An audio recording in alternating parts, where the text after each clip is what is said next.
Welcome to the Pick Six Podcast, CBS Sports Daily NFL Podcast. I'm Will Brinson. I'm your host. It is currently, if you're watching on YouTube, Sunday, December 19th. We are going to recap all of Sunday's action. A very bizarre week 15 or Sunday week 15. We still have 4 games to play, of course, 2 Monday, 2 Tuesday. We should have known weird stuff was going to happen all day because the first 2 touchdowns were from the Jets and the Texans, which makes total sense. Joining me to break it down, Ryan Wilson and John Breech. What's up, boys? Breech, the Steelers are still alive, and your doo-doo Bengals are in first place in the division. First place? Wilson has it feel looking up at me for once. Usually I'm so short, you're looking down, but ha-ha. The last time I looked up at Breech, I was laying in the grave that he dug for me right before he tried to murder me, and I escaped. Good Lord, that got dark quickly. For real. If you're watching on YouTube, youtube.com/pick6, make sure and smash that like button. If we get to 150 likes, we will give away a Brinson Sucks hat. And Debo will hand out stuff in the chat to let you know how to win it. If you're listening on Spotify, if you're listening to the podcast anyway, it's Monday, December 20th. Thanks for listening, of course. But if you're listening on Spotify specifically, they have just introduced ratings to the podcast system they have on the app, or I guess the web browser. So if you could give us a 5-star rating on your Spotify app, Please. takes a second. Boop. You got it. You listen to your phone anyway. Boop. Very quickly. So should we dive into the games, right? Absolutely. And we'll start with Tom Brady and Tom Brady being shut out for the first time, because I think they kicked him like a field goal to get 3 points against the Saints last year, just to make sure that he didn't get shut out for the full game. In hindsight, that's probably why he probably told Bruce Arians to do it. Shut out for the first time since NFL Research tweeted out week 15, 2006. I went to check it out because I was curious, like what happened in the 2006 season, because in 2006, none of the current actually, you know what? None of the current defenders in the NFL were, maybe even alive, right? They were all born after 2007. That's not the actual stat, but you get the point.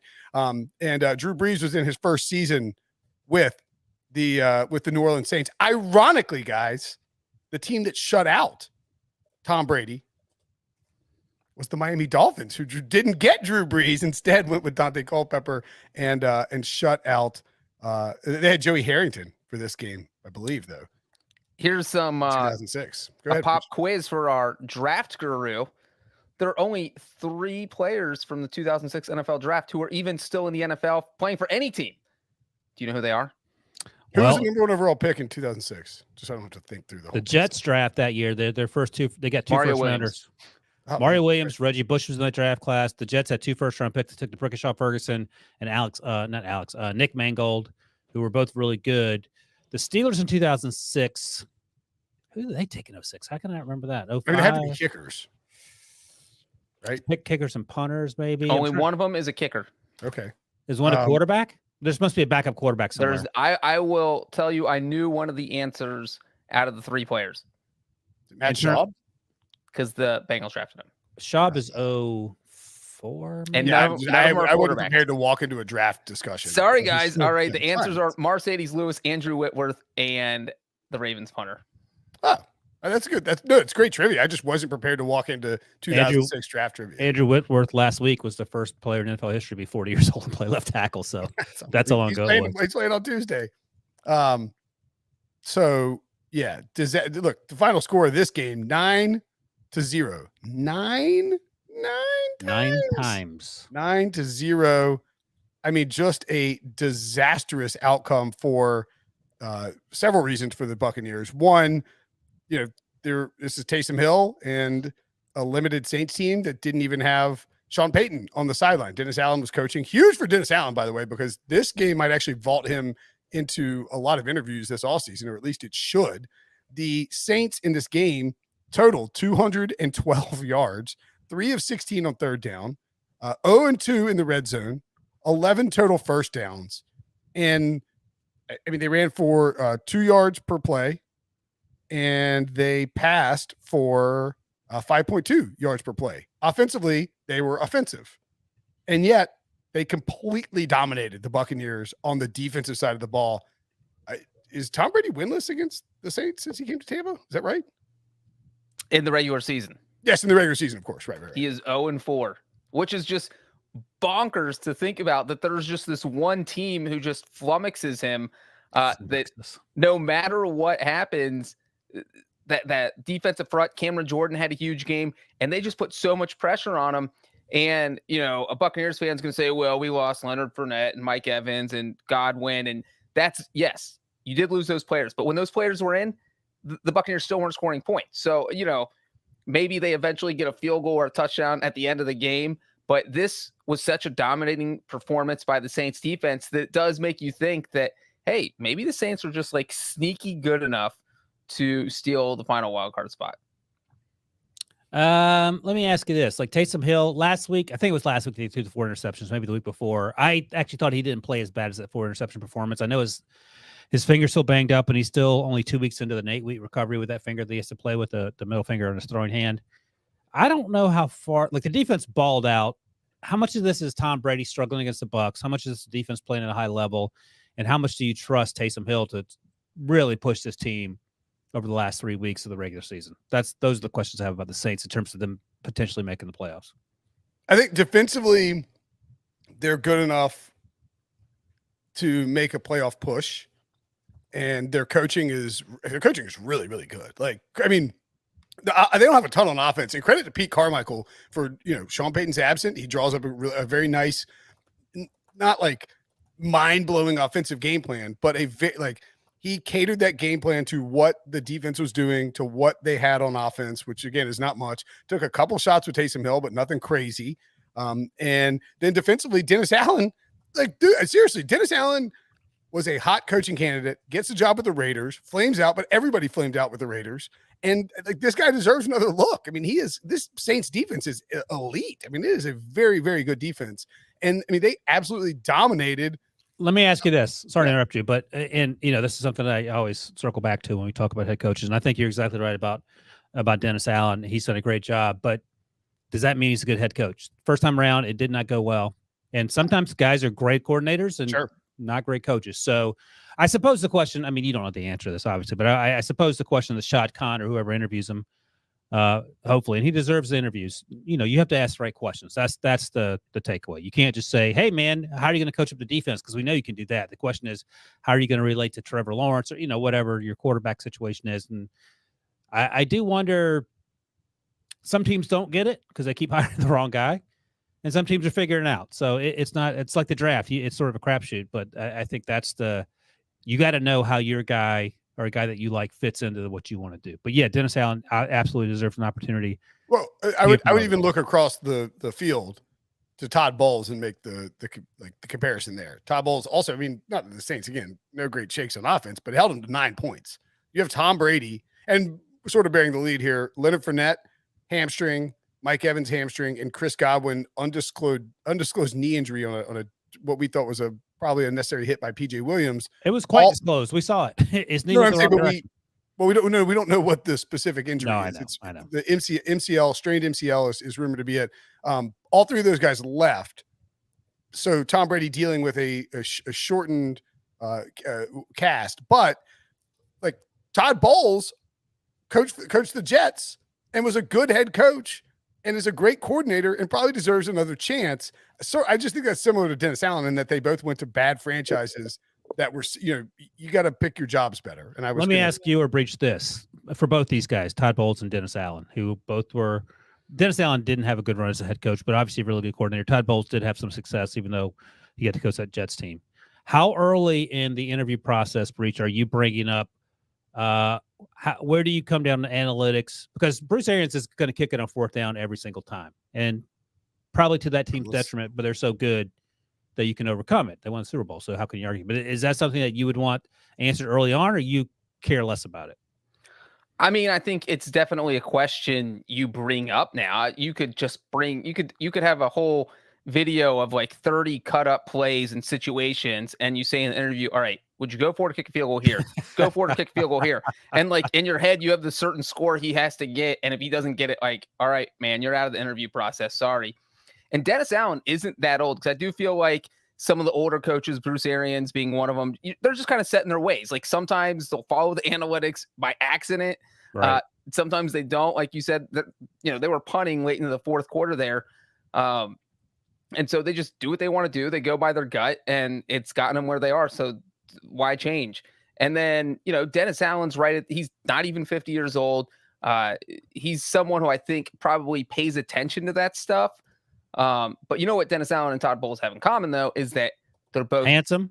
Oh, besides the fact that they're handsome, more handsome than Ryan, is that they are both defensive coaches. Yeah. And it's just like the NFL teams are just never, there's not this mad rush to go hire all the defensive coaches. And so there's like maybe one that gets hired each hiring cycle, and then it leaves all these other guys shut out until the next year. So off the top of your head, do you remember who else was in the running for the Chargers job? And Anthony Lynn was a running backs guy, an offensive guy before he lost his job too. I really don't. I'll look it up. You seem to know those things. That's why I asked. I'll look it up. Well, I think Dable, because he had a connection to the general manager. He went to like high school with Telesco or something. Okay. That's about the only No, but I think that was Dable was. Are you talking about when they hired Brandon Staley, or when they hired? He's yeah. Dable was definitely involved. McDaniel. I mean, the last cast. year was like the general group of people, because COVID had sort of made it difficult to kind of like figure out information. Anyway, let's use this as sort of a jumping off point on the playoff picture, and we'll do like a broader playoff picture discussion off the top of the pod. Makes more sense than saving it for late, since there are going to be some games. We'll talk about Jaguars Texans, but we'll breeze through it at the end of the show, right? Because it's more interesting, I think, to sort of look at where we stand with. This is so weird because usually when we do these shows, there's one game remaining in the week, and we have a pretty good idea of like where the playoff picture stands. There are currently 4 games remaining, and all 4 games at least have playoff implications, in the sense that Washington and Philadelphia are both right there at the bottom of the NFC. Seattle and the Rams are in right now, and of course Seattle is trying to make a move up to get involved, and then both Cleveland and Las Vegas at the 7-6, 6-7 range. Sort of not a loser leaves town match, but it will hurt their case significantly. So with that in mind, looking at the NFC, Green Bay clinched the division today. Shout out to anyone who bet the Packers at plus 200 or whatever it was when Aaron Rodgers was rumored to be leaving football forever, and they were still hanging numbers at sports books, because you cash that today, and that has to feel pretty good. Mm-hmm. Well, and I was one of those people that thought he wasn't coming back. I mean, that rumor, the Broncos rumor, and like end of June or beginning of July, when they took the Broncos off the board and completely changed the Packers odds, it was like, oh my God. Yeah, I cashed one of those on an offshore, which was pretty exciting today, and it went through today, which is very nice. The Cowboys, with Tampa's loss, are right there in the mix to get that 1 seed. And Arizona, well, I guess with Arizona's loss to the Lions as well, just an inexplicable loss. The Cardinals are really struggling, has opened up that division big time for the Rams for sure. Maybe the 49ers. I mean, that seems kind of crazy, and they would have to beat them by a full game, because they wouldn't win a tiebreak, but they're right there. And then you see New Orleans, now the 7 seed at 7-7. When you look at what's more likely, Breech or Wilson, I guess. What do we think about the Saints as the 7 seed, and where do we think? Because Tampa, they got to catch Green Bay. If Green Bay runs the table, they're not Tampa has some easy games left. But if Green Bay runs the table, they get the number 1 seed, and that's that. I shouldn't say they're not going to catch Green Bay, because we'll talk about Green Bay in a little bit, but they almost lost that football game. So as for the Saints at number 7, they're the 7th seed here. San Francisco 6. Outside looking in, Washington, Minnesota, Philadelphia, all at 6 and 7. Then the Falcons, who again, Arthur Smith should be coach there. That team won 6 games. They suck. Are you kidding me? The Saints have a very, very friendly schedule. Or Arthur Smith should be fired based on what he did today, but that's another story that we'll talk about later. I'll just reiterate what I asked you guys a moment ago. How comfortable do you feel about Taysom Hill? Because can the defense, the defense can play well in 3 games, and then you're going to get blown out in the playoffs. And if that's sort of a moral victory, not a terrible way to end the season. But let me ask you this.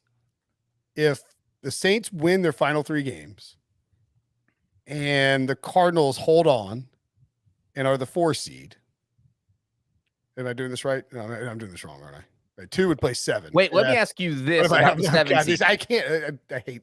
Before we, I hate expand. I didn't expand it last year, but I hate expansion. You don't trust Taysom Hill. Who do you trust out of Taysom Hill, Taylor Heineke, Jalen Hurts, and Kirk Cousins? Because those are the 4 teams that are pretty much fighting for that last. Let's rank those quarterbacks. So I'll go. I mean, just we'll rank the quarterbacks. We regardless of the team around them and the coach that hates the quarterback. So I'll go Kirby Cousins number 1. I'll go Heineke, Hurts, and Taysom.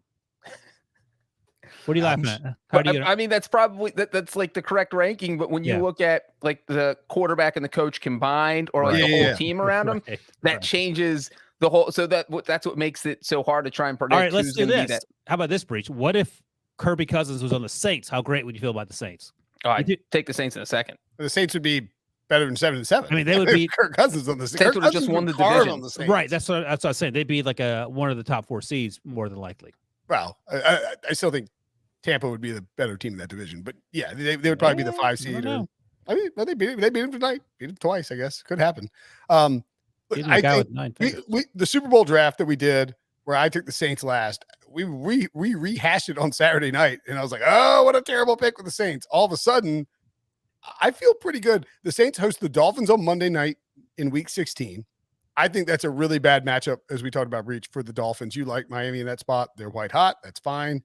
I think that defense will cause problems for Tua and that Miami offense, Jalen Waddle or not. They get the Panthers at home in Week 17 on Sunday, 1 p.m. game. If the Saints play well on defense, they'll obliterate the Panthers. The Panthers are terrible. And then they're at the Falcons in Week 18, also just a 1 p.m. kick. I mean, I don't think the Saints are a good offense by any stretch of the imagination, but against bad defenses, Alvin Kamara can work, and those defenses are not elite. I think the Saints run the table and somehow finish 10-7, and we're like, whoa. And maybe Sean Payton gets some Coach of the Year love because he did this with Scotch tape and missing. I think he said COVID 2 times at least. At least 2. Yeah, at least 2. I like the Saints' chances of getting in as that 7 seed. I think they could even go 2-1 and still pull it off. Yeah, I'm looking at our guy Stephen O's numbers from Sportsline, and the Tampa Bay numbers don't really change out, the whole stretch to the playoffs, whether it's division playoff, overall conference or championship. But the Saints go from 8.2 wins to 8.9 wins. Their division chances don't really change much, but their playoff chances go from 25% to 45%. Huge jump. Yeah. And that's huge. And that's the difference. Debo, as our resident Eagles fan, and where would you say your optimistic outlook is now that the Saints have beaten the Bucs? Clearly you got to wait and see what happens on Tuesday with the Eagles in Washington, but I mean, can't be feeling nearly as good as you probably were 12 hours ago. Not nearly as good as I was 2 hours ago. Sure. I think for both Washington and Philadelphia, the fact that they have the head-to-head win over the Saints is good, but if you're talking about the Saints running the table, that means the Eagles also have to run the table to get to that tiebreaker. And I feel pretty good about Tuesday at this point, but I want to bet on the Eagles to run the table. I also think that, that Dolphins game for the Saints is going to be the one that they have to lose if you're from my perspective and rooting for a loss for the Saints. That's probably right. And look, I mean, Washington and Philly play each other twice. So one of those teams and Washington and Philly, they also both play the Cowboys. Correct. And the Cowboys are now, importantly, in a fight for the number 1 overall seed to get home field advantage. And Lord only knows what Jerry Jones would do to get that 1 seed over Green Bay. And at this point, you want the 2 seed over the 3 seed, obviously, but you don't want to play San Fran. That's actually a great point that I hadn't gotten to because I was too busy pretending that 4 and 7 played for some stupid reason. If you're the 2 seed, like the 1 seed is obviously a massive advantage because you get the bye and you get home field advantage throughout. But if you're the 2 seed, you get home field except for the title game against the 1 seed. And as Debo just noted, you're going to get the absolute dregs of the NFC that pops in there. Now, maybe you're a little nervous about a good New Orleans defense. Maybe you're a little nervous about Russell Wilson if he finds his way into that. But by and large, well, let me ask you this: Tampa Bay doesn't want to be the 3 seed because they have to face New Orleans as we sit here. But if you're the Cowboys, would you rather face number one the Saints, Washington, Minnesota, or Philly? If that's 2 versus 7, I wouldn't want to face a divisional rival because they're just like too random, and that's right. I mean, we just saw it tonight. I would not want to play the Saints though. On the Cowboys, I think I'd want to play the Saints. Well, and the Minnesota's still out there too. So they're not the drag. I mean, they're the dregs in the sense that they're last in the playoff race. But so, would you rather have those choices if you're Dallas, or if you're Tampa Bay? Would you rather host San Francisco? And that's 3 versus 6. I mean, well, I don't want San Francisco. That's my point. Like they're not going to be. These aren't layups. No. The favorites should win, but they could be, minus 1.5 sort of games. Anyone on either side of the bracket, with maybe the exception of whoever the 7 seed is in the NFC, can win the Super Bowl this year. Like, this is a wide open race. That's what it feels like. And I think the one team that helped themselves the most today was the 49ers, because just having that 1 game buffer over the 7th seed, they still play the Texans, 49ers do. And if they win that game, they're essentially in, because all these guys are going to, as we said, Washington and Philly play each other twice. If they split that, now both those teams are at 8 losses. Minnesota has some tough games left. So it does feel like it is just absolutely cut off, and you don't want to play the 49ers. So where does that leave us?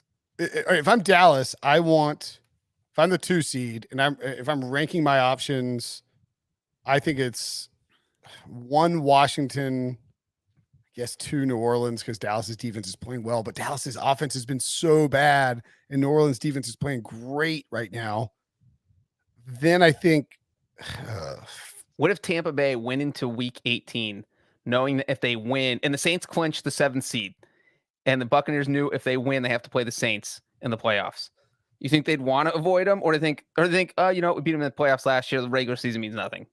Well, knowing Bruce Arians, he's not going to be playing to lose. Like, and he has. Yeah, I don't think we'll see He's sort of a stick your chest out. Like, we'll do it no matter what. You also can't tank on purpose to avoid the Saints and accidentally play the Saints because you're losing that game. And also, Jason LaCour said this weeks ago that Antonio Brown ain't going anywhere.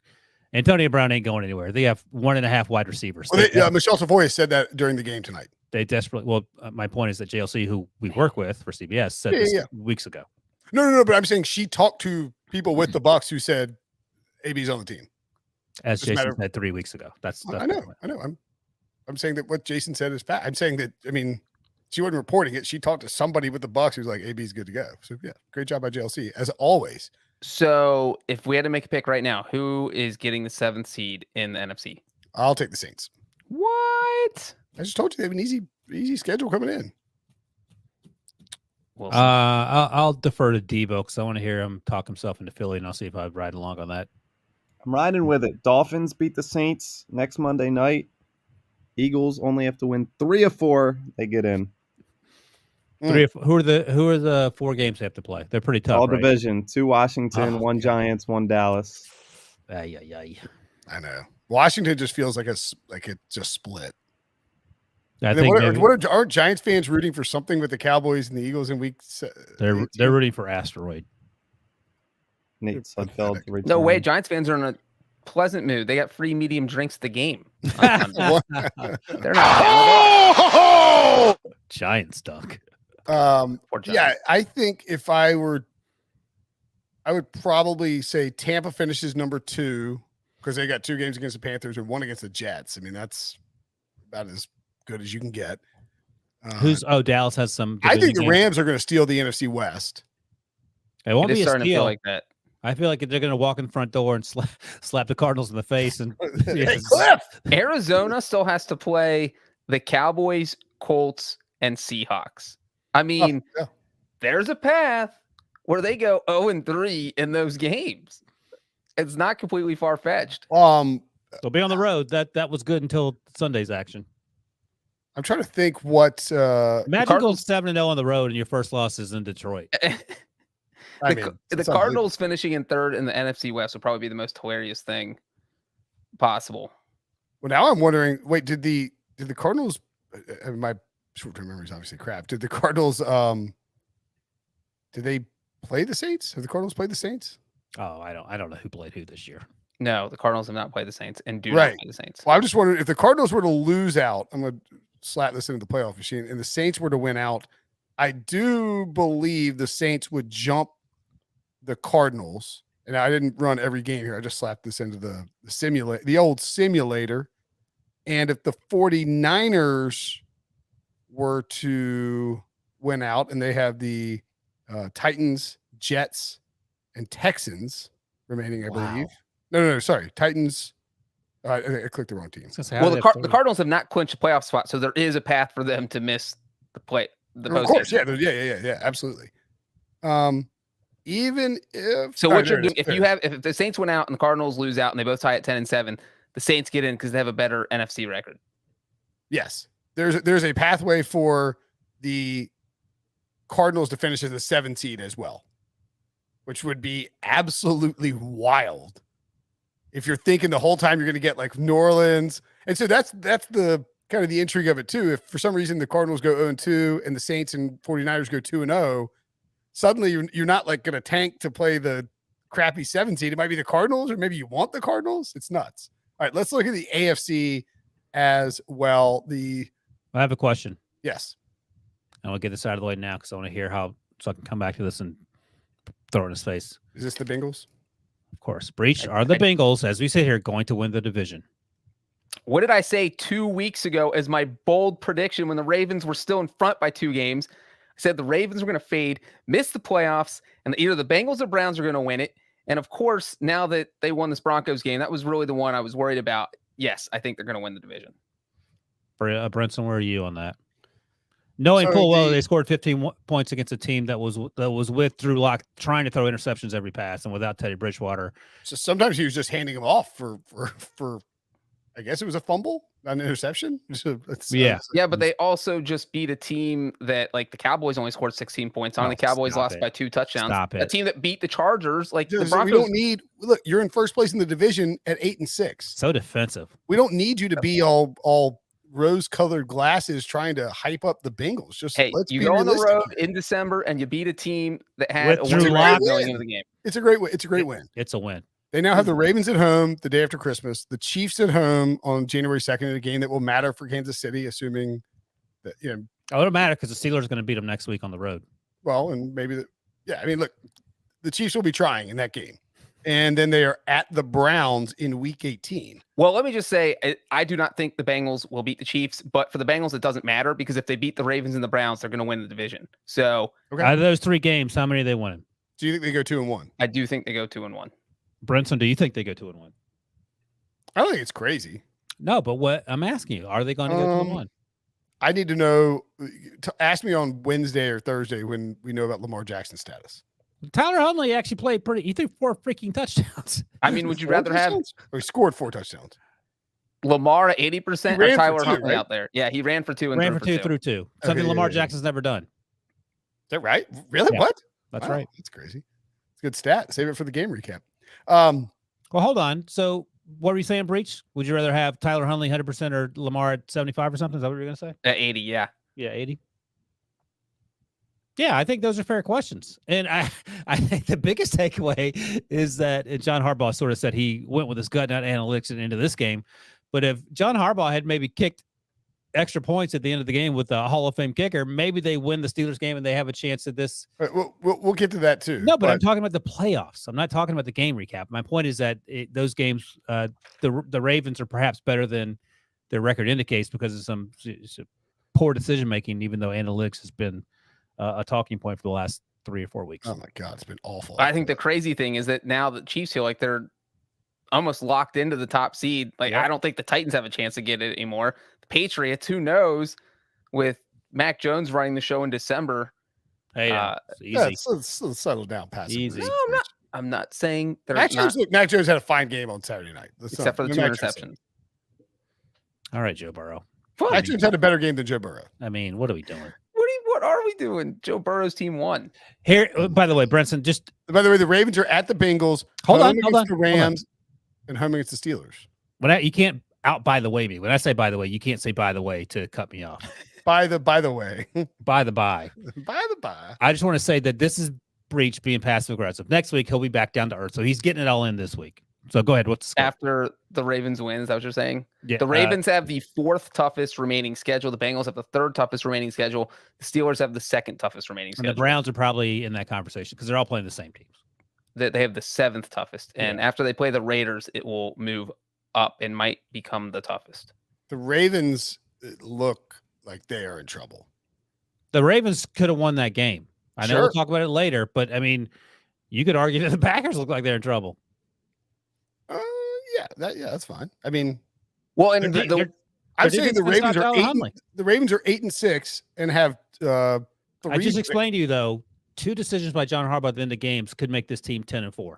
Sure. And we're looking at that playoff picture right now. If the Browns win tomorrow by Buffalo, you're out of that playoff picture. The Browns get bumped up to the 4 seed. The Bengals go to the 6 seed, and the Colts go to, and then the Chargers fall to the 7 seed. So, like, that is how fragile things are now. I've been saying this for weeks, and I'll say it until the end of time, or at least until the end of January. Steelers don't tie the Lions. They're the 7th seed, and Buffalo's out because of the tiebreakers. So, extremely tenuous to Breech's point. Counterpoint, if the Bills don't lose 9-6 to the Jaguars, that point is irrelevant. The Steelers are at the Chiefs on Sunday. Host the Browns on Monday Night Football, I believe, and then at the Ravens. I mean, these are just this. I'm calling it now. Steelers are going 3-0. Well, Bruck Mel's just in the chat says hot take Steelers win the division, which will be spicy as hell. By the way, if you're in the chat, there's a path. There's a path. If you're in the chat on YouTube, youtube.com/pick6, hit the like button. If we get to 150 likes, we're giving away a hat. So smash that like button right now. We have far too few likes for the number of people watching this YouTube episode. Okay. Any other thoughts on the playoff race? In the AFC? So who is going to win the AFC North, Brinson? What's your prediction? I will take the Bengals. I'm going to take the Steelers just out of spite. Steelers would be fun. By the way, the Dolphins at 7-7 are intriguing. To me, it'll be interesting. The Steelers play at Kansas City next week, and they cannot. Breech could run for 150 yards on them, and then Brinson could come in and run for another 100 yards if they were the running backs for the. I want to see if Andy Reid will commit to the run at all, or if he's going to make Patrick Mahomes throw the ball 50 times against a team that cannot stop the run, because they should run the ball 40 times, and they'll win that game. But I want to see. It'll be sort of a immovable object against unstoppable force when it comes to that. What do you have Stephen O's numbers in front of you with the Dolphins? I mean, give me a second. I'll pull it up. Their games are it's like winnable. He didn't include the Dolphins. It's at Saints, Titans at home, I believe, and then at Saints, at Titans, Patriots at home. But he did include Baltimore and Cincinnati. Baltimore's playoff chances went from 64% to 47%, and Cincinnati's went from 36% to 52%. The Broncos went from 18% to 6%. Holy Moses. And I should have mentioned this in the last segment. San Francisco went from 79 to 94, so they're virtually a lock. Yeah. Well, I mean, San Francisco's in good shape. They have easy games coming in. All right. Whew, man. See you tomorrow. It's been fun, guys. No, we're going to take a quick break. When we come back, we will rip through all the games that we haven't even talked about yet, 30 minutes into the podcast. The good news is Debo was hoping to get the break out by 40 even early. So we're good. So let's rip through some games. We talked about the Saints and the Buccaneers. Of course, let us move on to the Packers and the Ravens. Wild game. I would even argue that the Packers-Ravens game and Saints-Bucks game, and we talked about this last week, and I hope I was like, bet Tom Brady at minus 150. Those are good odds. No. Well, I mean, he hadn't been shut out in what year is this? 2021? 2006. 15 years. Yeah. Let me ask you this. Never been shut out in a home game. What were you doing in December 2006? I'm probably doing a podcast with you somehow. No, we didn't know each other. Oh, really? You were in your 20s. I was 33. Holy crap. No, we were working together before. No, 2007. 2006 when Fan. Yeah, but I wasn't 30 until you didn't join Fan 2011. Breech, what were you doing? You and I were working together in 2007 at Fan House before I got married. I got married before I was 30. Yeah. 2007. Right, so I knew you in my 20s is what I'm saying. Right. No, I was in the phase of my life where I lived in a 3-bedroom apartment with a good friend and my brother, and we went out drinking 4 days a week. Yeah. That was that phase. So Tom Brady has now moved from -150 and -180 in some spots down to -110. Aaron Rodgers has climbed up to +225, and then Patrick Mahomes 10-1, Jonathan Taylor 15-1, Matthew Stafford 18-1. I do think that I'm not sure how this will play out because we have multiple games on Monday and multiple games on Tuesday. And sometimes when you have those games, it reduces the macro chatter out there. But I do think there's going to be a strong push for Jonathan Taylor this week on the heels of the Colts making this playoff push, beating the Patriots, doing it with no Carson Wentz, basically. All Jonathan Taylor has that big run at the end. But if I were betting one of these 5 guys right here today, I'm betting Aaron Rodgers at plus money. And Wilson was saying to take him last week, I think. Yeah, I never was getting the Tom Brady love. Not because he's played poorly, but Aaron Rodgers, Kyler Murray were for me, and my other 2. Cooper Kupp was on my last ballot because of Breech, and then TJ Watt and Jonathan Taylor had also been on the ballots at various points in my top 5 we do every week now that Jared Dubin, our buddy, post on Tuesdays or Wednesdays, I believe. Yeah, and the Packers have the second easiest schedule, so you have to feel good about betting Aaron Rodgers. And I do feel like, getting shut out. It's tough to get. I'm surprised that Tom Brady's not plus money. But, then a Tom Brady fan will say, well, Aaron Rodgers lost 38-3 to the same Saints team. So why does it matter when it happened? It does. Of course it matters when it happens. It does. Is why. That's like saying, right. It's like saying the Saints won week 1, but they lost the Super Bowl. Why does it matter? Well, because that's the last game of the season. That's not a regular season game versus a regular season game. That's not the same argument. Look, I understand what you're saying, but we're talking about awards here.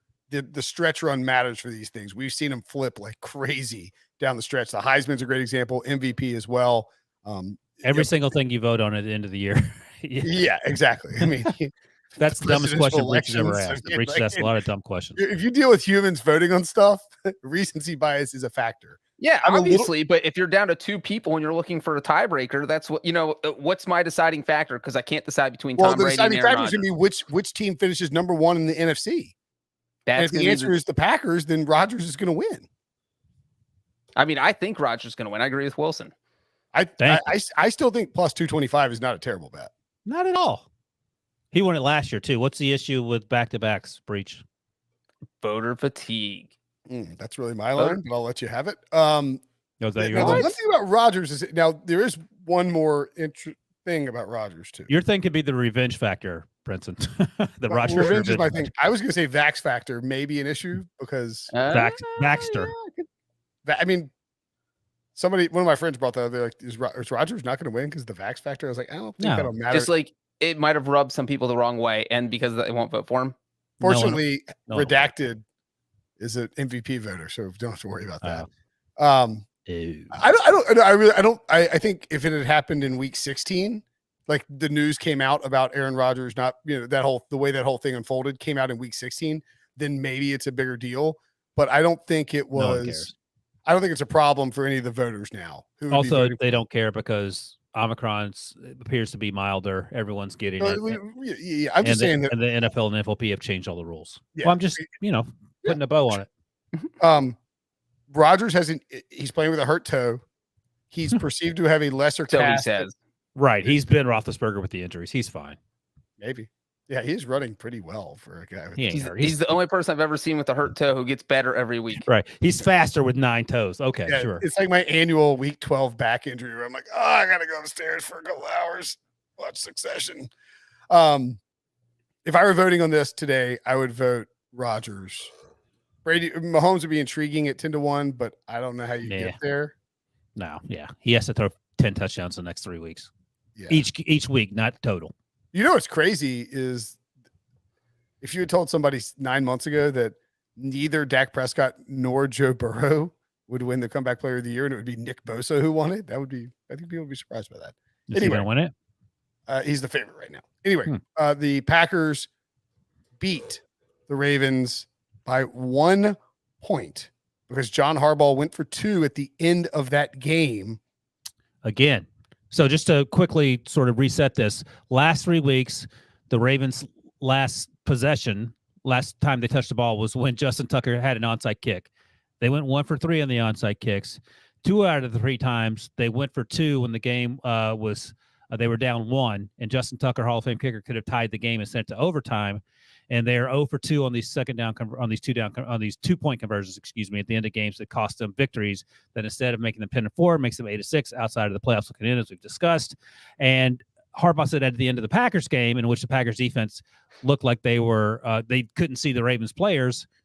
He said it wasn't analytics, it was gut instinct. And the big issue on the analytics Twitterverse is that earlier in the game, and Breech, you might have the specifics because you usually keep up with these things, that when they cut the lead to 8, they didn't go for 2, they just kicked the extra point. When it was 31-17, if you're going to follow the analytics, you're supposed to go for 2 once you score a touchdown to cut it 31-23.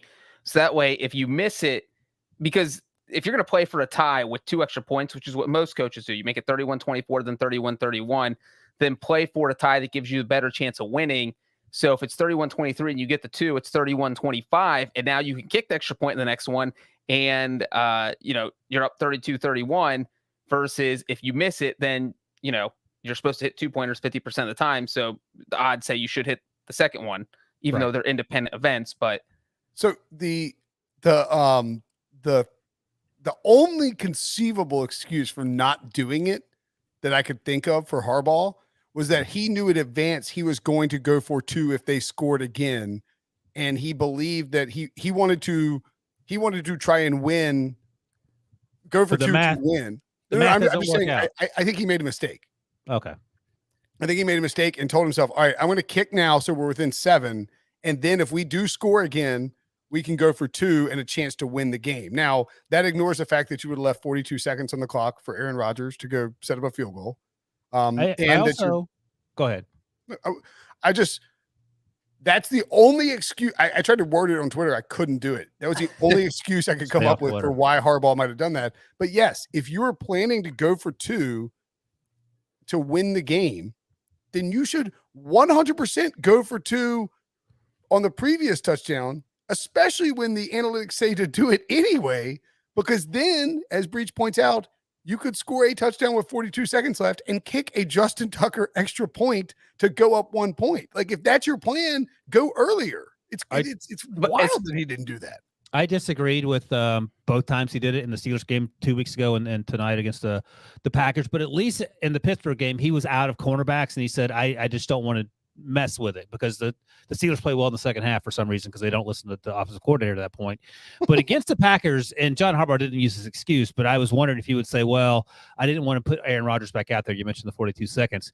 But here's the thing. Put Tyler Huntley back out there if you win the coin toss, because that Packers defense looked terrible. And then, again, like I said 2 weeks ago, you get into the 35, 40-yard line, and then you let Justin Tucker finish it. Well, there you go, Wilson. The Packers defense looked terrible. And this is why, obviously, if he was going to go for 2, he should have done it the first time. So right, I believe that, but I also understand his gut instinct to go for the 2-point conversion there. I didn't hate it because you just said the Packers defense looked gassed. That's what John Harbaugh's seeing. He's saying that my offense just put up 125 yards in the final 5 minutes of the fourth quarter. They are running up and down the field. The Packers can't stop us. So why not go for the win here? Because if you kick the extra point, there's a chance your offense doesn't get back on the field the rest of the game. As Brinson mentioned, there's still 42 seconds left. If it goes to overtime, maybe you lose the coin toss. So this might have been your last chance to have your offense out there and to have them put you in the lead. That was the only guaranteed play you were going to get for the rest of this game, whether it went to overtime or not. And so because of that, and because they were going up and down the field the final 5 minutes of the fourth quarter, I didn't mind that Harbaugh went for 2, even though he should have gone for 2 the first time. But that, these are 2, I can disagree with that, but also agree with the fact that that would have been my gut instinct to go for 2 I think he got in his mind, if we get a chance to tie this game up, I'm going for 2 for the win. And that's why he kicked on the previous one, because otherwise I feel very confident he goes for 2 because he's so analytics heavy. You know what I'm saying? That's the only excuse I could possibly come up with. Whether they kick the 1 or go for the 2 and get it, Aaron Rodgers still has 42 seconds. So no matter which one he did, they could have still lost the game in regulation. The other argument, and this is, I hate to use the word, but the phrase, but game theory is that Oh boy. if you go for 2 and you get it, and Aaron Rodgers is down 1, you incentivize him to try and go with 42 seconds to go win the game in regulation as opposed to going to overtime. Well, and they would. I mean, they did against the 49ers earlier this season. He only had 37 seconds, and he was trailing 28-27, and he drove straight down the field, got in field goal range, and Mason Crosby drilled it, and they won 30-28. So what you're saying effectively, Breech, and I think you basically said this 2 weeks ago, if I'm putting words in your mouth, let me know, that you don't consider Justin Herbert, he's very valuable. Justin Tucker, that valuable. In overtime. In overtime, down hard. He tried to talk to the duck again. I love it. He just doesn't realize that the dunk is stronger than he is. I don't know what it the whole sounds point like. of the dunk. You're trying to block the dunk, and the dunk is just dunking on you. No, okay. I do not think a player is potentially valuable in overtime who might not be on the field at all. Okay, Because if you lose the coin toss, he never sees the field. So you're banking on something that might not happen. Yeah, but you're talking about going for 2 is a 50-50 proposition. The coin flip's literally a 50-50 proposition. And right, they're but there's also 42 seconds left in the game. So it's, you have to get to the coin toss, and there's no guarantee you're going to. Well, they're 0-2 in their 2 attempts. So keep going for it, and maybe they'll get it eventually. As we mentioned in the playoff picture portion of the program, Packers clinch a division title. We talked about the MVP, and we should note Aaron Rodgers tied Brett Favre with the most career touchdown passes in Packers history, 442. Do you know who is third? It's an easy guess, but do you know how many he has? Bart Starr. Yeah, Bart Starr. Do you know how many he has? What's the record? 442? 442. 225. Are they tied? Rodgers and Favre are tied at 442. I'll go 169. That's a funny guess, but close. Closer than Breech. 152. There you go. Which is insane. He has the third most of all time. Like, what a run for these guys. Also, Matt LaFleur, just the third coach since 1970 to win at least 11 games in each of his first 3 seasons. Who knows if he's a good coach? Any concerns about the Packers? He's a good coach. Jim Harbaugh and Chuck Pagano are the other 2. Any concerns about the Packers? Who knows if he's a good coach? Both guys got fired quickly thereafter. Yeah. Any concerns about the Packers? I think their special teams and to some extent their defense, depending on who they are able to get back, are a concern. Yeah, a lot of extent their defense because they had no answers. Their defense could be problematic. They had no answers for Tyler Huntley, undrafted, who in retrospect should have been drafted according to Twitter, and Mark Andrews, who was running wide ass open throughout the game. That's like a schematic. Like, just put 2 guys on Mark Andrews. He's their only offense. One guy. How about that? Anybody. I mean, cover Mark Andrews. Why is that a complicated idea? And he was in single coverage on the 2-point conversion too. He would run to those sticks and turn around and be wide open every time. The Packers keep piecing these wins together, and none of them are super dominant, especially when they play good teams.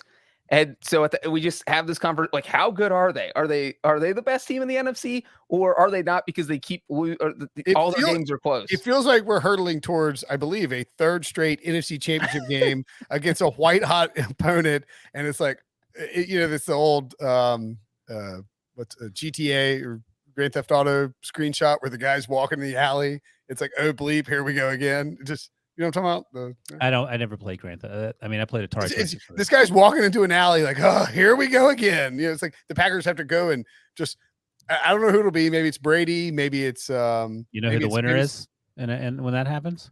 The Pittsburgh Steelers, because Aaron Rodgers is marching out of town like Vince McMahon coming down the aisle on his way to Pittsburgh, baby. I think Rodgers is staying now. I'm convinced he's staying next year. Okay. I don't know because I was way wrong by the summer. You're not going to win anywhere else, like as easily as you're going to win in Green Bay. Anyway, let's move on. We got a lot of games to get to. Some will be fast. Don't worry. By the way, from ESPN, Tom Brady and Aaron Rodgers 0-3 against the Saints this year, 21-3 against everyone else. That's a fun fact. Thank you, Debo. I've never seen that before, Devo. He's like, oh, here we go again. You got to watch YouTube. If you're on audio, you got to watch YouTube to understand Brinson's GTA references. And if you're watching on YouTube, hit the like button. Got a funked up ratio of people watching, people who hit the like button. If we get to $150, we will give away a hat that says Brinson sucks on it to one lucky podcast watcher / The hats are in the mail. The check is in the mail. Steelers 19, Titans 13. The Titans held a pregame meeting on the Steelers logo. What was that about? Which I saw that Paul Kaharski tweets out that the Steelers have done that, the Titans, have done that every year since like for like 3 years. In Pittsburgh? No, like every game. Is that true, Breech? I have no idea. I was just going to say, if you do that, you don't do it the week after the Raiders just got destroyed. Like, it's a headline right now. People are looking for it. Yeah, so this is not the week to do it. Yeah. People are looking for an excuse. Oh, these guys stomped on a logo. The TJ Watt set the record for most sacks in a single season by a Steelers player, 17 and a half. James Harrison held it in 2008 with 16. TJ Watt 15 was fourth highest. The Titans are 3-3 since Derrick Henry went down, averaging 18.3 points per game, down over 10 points per game, down 75 yards per game in terms of production, and have more turnovers in those 6 games than the 8 previously, including 4 each turnover was worse than the one that preceded it in terms of it being sloppy, unbelievable, something that you can't wrap your brain around. They didn't score in the second half. They could have won this game by 50 points because they ran up and down the street on the Steelers defense, which I've you talk about this game. I'm going to use the bathroom real quick. As being terrible. Donta Foreman he looked like Derrick Henry out there, Breech. He was so good that he looked like he broke his ankle in the fourth quarter, came back in and converted a 4th down or a 3rd and short, whichever it was, and sheer force of will. But the turnovers, the first one was Ferkser fumbled on a dumb play. One of the ones in the second half was I can't remember who, one of the receivers fumbled, and McMath fumbled. And Joe Hayden, who hadn't played in a month, made a fantastic catch on it, and it would have, I don't know if it would have been incomplete or not. It was sort of in between the there, and then I think that Ryan Tannehill had one interception that was tipped on a great play, and the other was a bobbled snap that somehow Foreman couldn't fall on. And Tannehill actually pulled sort of a Cam Newton in the Super Bowl where he saw it and didn't really make an attempt at it, probably because he thought Foreman was going to get it, whatever. But if you're the Titans, if you're Mike Vrabel, did you watch a good part of this game? Most of the fourth quarter. That was about it. Yeah, I don't know, because you're a Nashville resident. If you're Mike Vrabel, there's no excuse for losing this football game. Yeah, I mean, if you're up 13-3 on an offense that struggles like Pittsburgh's, there is a 0% reason why they should have been able to come back. I mean, you don't blow that lead. You can't turn the ball over on 3 straight possessions in the fourth, or I guess the first one was in the third quarter, but like, I mean, that's just embarrassing. And the Tannehill's fumbled snap under center was just, I was just shaking my head because all I could think was last night I was defending him against Carson Wentz. Yeah. The next day, now I feel silly because he's out there turning the ball over twice in key situations. Although, like you said, the interception was a great play, but still, I mean, and if you're the Titans, this was not the game you wanted to let get away from you. And I mean, this puts them in a rough spot. I don't know how the Titans lost this game. Like I typically have a pretty good sense of how the Steelers are going to do, win and lose and against the spread. And I was talked into taking the Steelers and covering this game, and I did not feel good about it. And the 13-3 start made me feel not good about it. We're just recapping it, Brinson. But I will say this, and this has nothing to do with either the Titans or the Steelers, but the way that game ended with the officials, on a 4th down play, the ball was thrown by Tannehill to the receiver, who came up a full 3 feet short of the sticks. The official, and this is the thing that drives me crazy about the officials, they run from behind the play, from the line of scrimmage to where the play appears to end, and they mark it just based on a general idea of where they think the player goes down. And they were a good 2 feet 11 inches off on where that player went down. He was a clear yard behind the sticks. The ball should have been turned over, no questions asked. And it was, remember when Gene Steratore a few years ago did the index card situation, the index card trick, and that could have it could have been a first down eyeballing it. They called it the right way, and then I think they went upstairs and pulled a Brinson, which irritates them, and they got the call right. But I don't know what the hell's going on and why because we see it all the time where the officials mark the ball. One of the officials on the far side marks it one place. The near side official marks it 6 inches or 7 inches one way or the other. It's so imprecise, and it is absolutely idiotic, and it doesn't need to be that way. I will say, and I agree that the way that the NFL does all of this, just in terms of the process and why they can't be more sort of open book about it, and like give us a feed on NFL.com of the officials watching the situations unfold and let us see how they do that in soccer. Yeah, exactly. Now, I agree. Wait, they reviewed it and the ball never got moved. Like they kept it where it was. Right. And then the measurement fell short, which is felt like the NFL's makeup call that, we didn't move it. But then they announced that they looked at it as a whole, that he was not there. I don't know if they moved it after that. No, because I had several bets on the Steelers in this game. And so what happened was that they spotted it. It was a terrible spot. And this is where I want to praise the NFL officials for they slowed the game down and they made sure that the right outcome and the correct outcome. Tony Romo said during the telecast, I don't know if you were listening, but he said they're going to spot the ball in a hurry, but then they'll stop it because it was inside 2 minutes. And they blew it dead, and they bring out the chains to measure it where the ball is. And I think what they were doing, they realized they'd screwed up, and they were trying to, because they put the chains out, and it's it was probably a first down based on where they spotted it. Looked like it even after they measured it. They're like it's not a first down. It's first down Steelers. And Vrabel is losing he's like, what are you talking about? That ball is at the chain, bro. Well, the funny thing is, prior to the measuring, Vrabel on the sidelines goes, it's short. He saw the replay. He knew where the ball was. He did. He said, this replay is going to show it's short. Like, what are we doing here? But they were basically trying to do it without the replay thing. Then the NFL buzzed in and said, tell them that this was clearly short initially. And they initially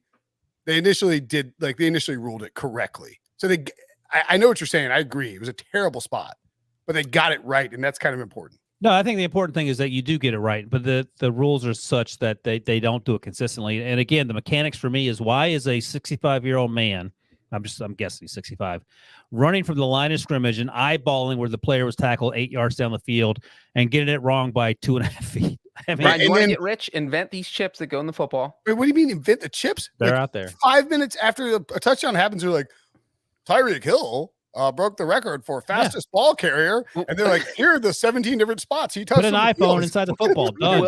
Wilson, you were saying you had no idea how the Steelers won. This was the first win this year by a team that did not total more than 170 yards of offense since the start of the 2019 season.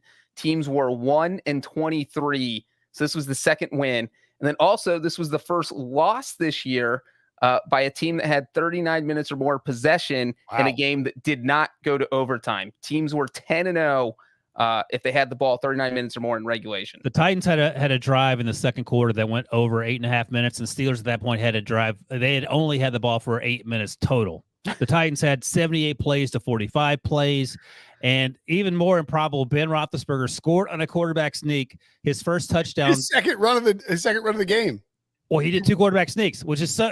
He ran on third down, or it was second. He ran on second down, and it was wide open. He just fell forward onto his face. It was incredible. I mean, the gravity sucked him to the earth before he could get his little chubby legs moving. He scored on the second quarterback sneak. He didn't realize there was going to be a hole open. He just went. So yeah, first time in 3 years he's like scored a an rushing oak. touchdown. Yes, exactly. Towering over. I mean, it was pretty insane how. It was a fun game to watch. Like I enjoy watching the Steelers when there are no expectations, because these sort of games are fun. But like I said, yes, I think maybe it was yesterday, Breech. If they won this game, now all they got to do is beat the Chiefs, and they're going to the playoffs. So they went to halftime down 13-3. 13-3, and then there's this insane series where it was 2 punts and then fumble, pick, and fumble, and the percentage chances that you actually get the ball on those turnovers were really low. Like no touchdowns off the turnovers either. Yeah, of course not. They got all field goals. But it was like, sorry, go ahead. No, I was going to say Chris Boswell was the MVP of this game, and he smoked a 56-yard at the end of the first half. Tomlin, through lack of game management, blew about a minute. He could have been closer, but he smoked a 56-yard that came up short, and I think that had to do with the weather. It was probably in the 20s there. But anyway, he's very important to what they do, and they won because of him. The Steelers are kind of oddly frisky. Yeah. Smash that like button if you're in the YouTube chat. We got a couple more to give away a hat. How do we feel about that? Because yesterday Breech mentioned this while you were away for a second, about how he'd rather have Tannehill than Wentz, and we all agreed. Any change on that? Because the Titans' offensive line sucks. The Titans are not good right now. Julio Jones went out with a hamstring injury. Can I lose these Titans AFC South bets? No. Oh, I don't know. Beat the Texans and they're good, right, Breech? Shouldn't we decide that? I mean, it feels a little more interesting now, but I think it was always a possibility. Like this game had a 1-point spread. There was always a possibility the Titans didn't win it. And How did again, Vegas know? The Colts if the Titans beat the Texans and get to 10 wins, the Colts have to win all of their remaining games to win the division. They're playing well. And they play the Cardinals, Jags, and Raiders. And suddenly the Cardinals look. And if the Titans win 2 of their final 3 games, they win the division. Do we want to sprinkle plus anything on Ryan the was talking about Ryan Wilson was talking about dropping $10,000 on the Titans last night. Did I say that? You did say that. Yeah, it was at like negative 2,500. Yeah, it was minus 2,500. Colts were plus 1,100. I did say that. That's right. Sprinkle some on the Colts right now. Good thing we talked 5 to right out of it. 5 to 1's not enough because you're talking about a 6-game parlay. Imagine if Wilson was doing this podcast from under a bridge because he had bet the $10,000. Imagine when I get off this podcast and I check my phone and I actually bet $10,000 on the Titans. Well, no Christmas, kids. There's nothing worse than waking up and you're like, "Whoa, who put that bet in?" Right. What? I actually had one of those. We'll talk about it next. But for the Colts to win, they have to win out, and the Titans have to lose out. Right? Is that I mean, if the Titans lose out, they have to finish with one more win than the Titans. Right. No matter how that happens. So Titans have to be. But there's only. I mean, if the Titans don't win another game, then the Colts could go 2-1. Right. Titans would be 9-8. Okay, I see what you're saying. And they'll be 10-7. The Colts. My point was, do not bet the Colts at 5 to 1, but because you could pick out a couple of the games in money line parlay them. Like do an open money line parlay, and it'll be like it's really more like 15 to 1. Something. So I think that I feel like the chance that the Colts go 3-0 in those games that Breech just mentioned, 52%. And what do the Titans have left? The Titans are San Francisco at home on Thursday. Okay. They're 3-point dogs in that game. The Miami at home in week 17 and at Houston in week 18. I think they could lose 2 games. And I say they go 2-1. I'll put that at 48%. So 52% that the Colts go 3-0, and then 48% of the Titans go 2-1. Well, if they go 2-1, they win the division. I know, but that's just the wins over Wilson percentages I'm putting on it. Wait, if they go 2-1 and the Colts go 3-0, the Titans still win. The Titans win. They have the same record, but the strength of schedule, the tiebreakers. The Titans swept them. Yes, I'm aware the Titans swept them. You sure about that? You seem confused about that. I just plugged it in. It said. Well, Breech plugged it into his little fat-headed computer. If they finish with the same record, the Titans win the division. Right, but if the Titans go 1-2, 2-1. If they go 1-2, the Titans go 2-1. There. Sorry. I thought. Yes. Sorry. If the Titans go 2-1, it's over. But if the Titans go 1-2 and the Colts go, I was just giving you the wins over Wilson. 3-0, then the Colts are in. Yeah, you can get better odds doing it. All right. Anyway, let's move on to. All right, let's plow through these. Let's go. I literally said, we're only like the third game. I know. Well, some of these games are going to be really, really short. We'll see. Bengals 15, Broncos 10. We've talked about the Bengals. All right, next game. Jeez Louise. Teddy Bridgewater suffered a scary head injury. Golly, that was terrible. And he was carted off and is spending the evening in the hospital out of caution, but by all accounts, doing okay according to what the Broncos and Vic Fangio have sent out. So that is very good. Weird play too, because he was in the air and it looked like the defensive player, I can't remember his name, Breech. He hurt his knee, and it just looked like Teddy landed sort of awkwardly, but he banged his head from about 6 or 7 feet in the air from the leap that he did, and knocked himself out to the point that it looked pretty hairy there for a second. So I'm glad. I mean, the second such injury breach in like 4 days, including Donald Parham, where somebody was carted off with a major. A guy in the Jets game, I don't remember his name, was carted off as well. Same circumstances. So it's been a tough stretch for. And what my thought was after these 3 young men have been carted off is that, and the NFL keeps adding these stupid games to the schedule, and trying to poo-poo the fact that health concerns are real. Yeah, and you feel sad for Teddy Bridgewater too. I mean, he has that team 7-6. He's trying to rejuvenate his career. He's done a really good job this season, and then have something like that in a key game where he wants to be out there, and then obviously because no one was doing anything offensively for either side up to in the first half anyway. And I also feel bad for Drew Lock because he had to come in and play the way he played. Well, Drew Lock played the way you expect Drew Lock to play. Right, that was the concern because I had bet the YOLO and Broncos to cover. Yeah, the thing is with Drew Lock, he's obviously a better athlete, but he's just so inaccurate that you can't count on him consistently. What was your biggest takeaway, Breech, that made you happiest about the way the 15-point Bengals played in that football game? Well, so my biggest takeaway is that Evan McPherson, the kicker, oh boy, he crushed it. Was the MVP of the game for the Bengals. He hit a 53-yarder and a 58-yarder, which set the Bengals franchise record for longest field goal. Who held the previous record? Randy Boy. Oh, he did? That is fantastic.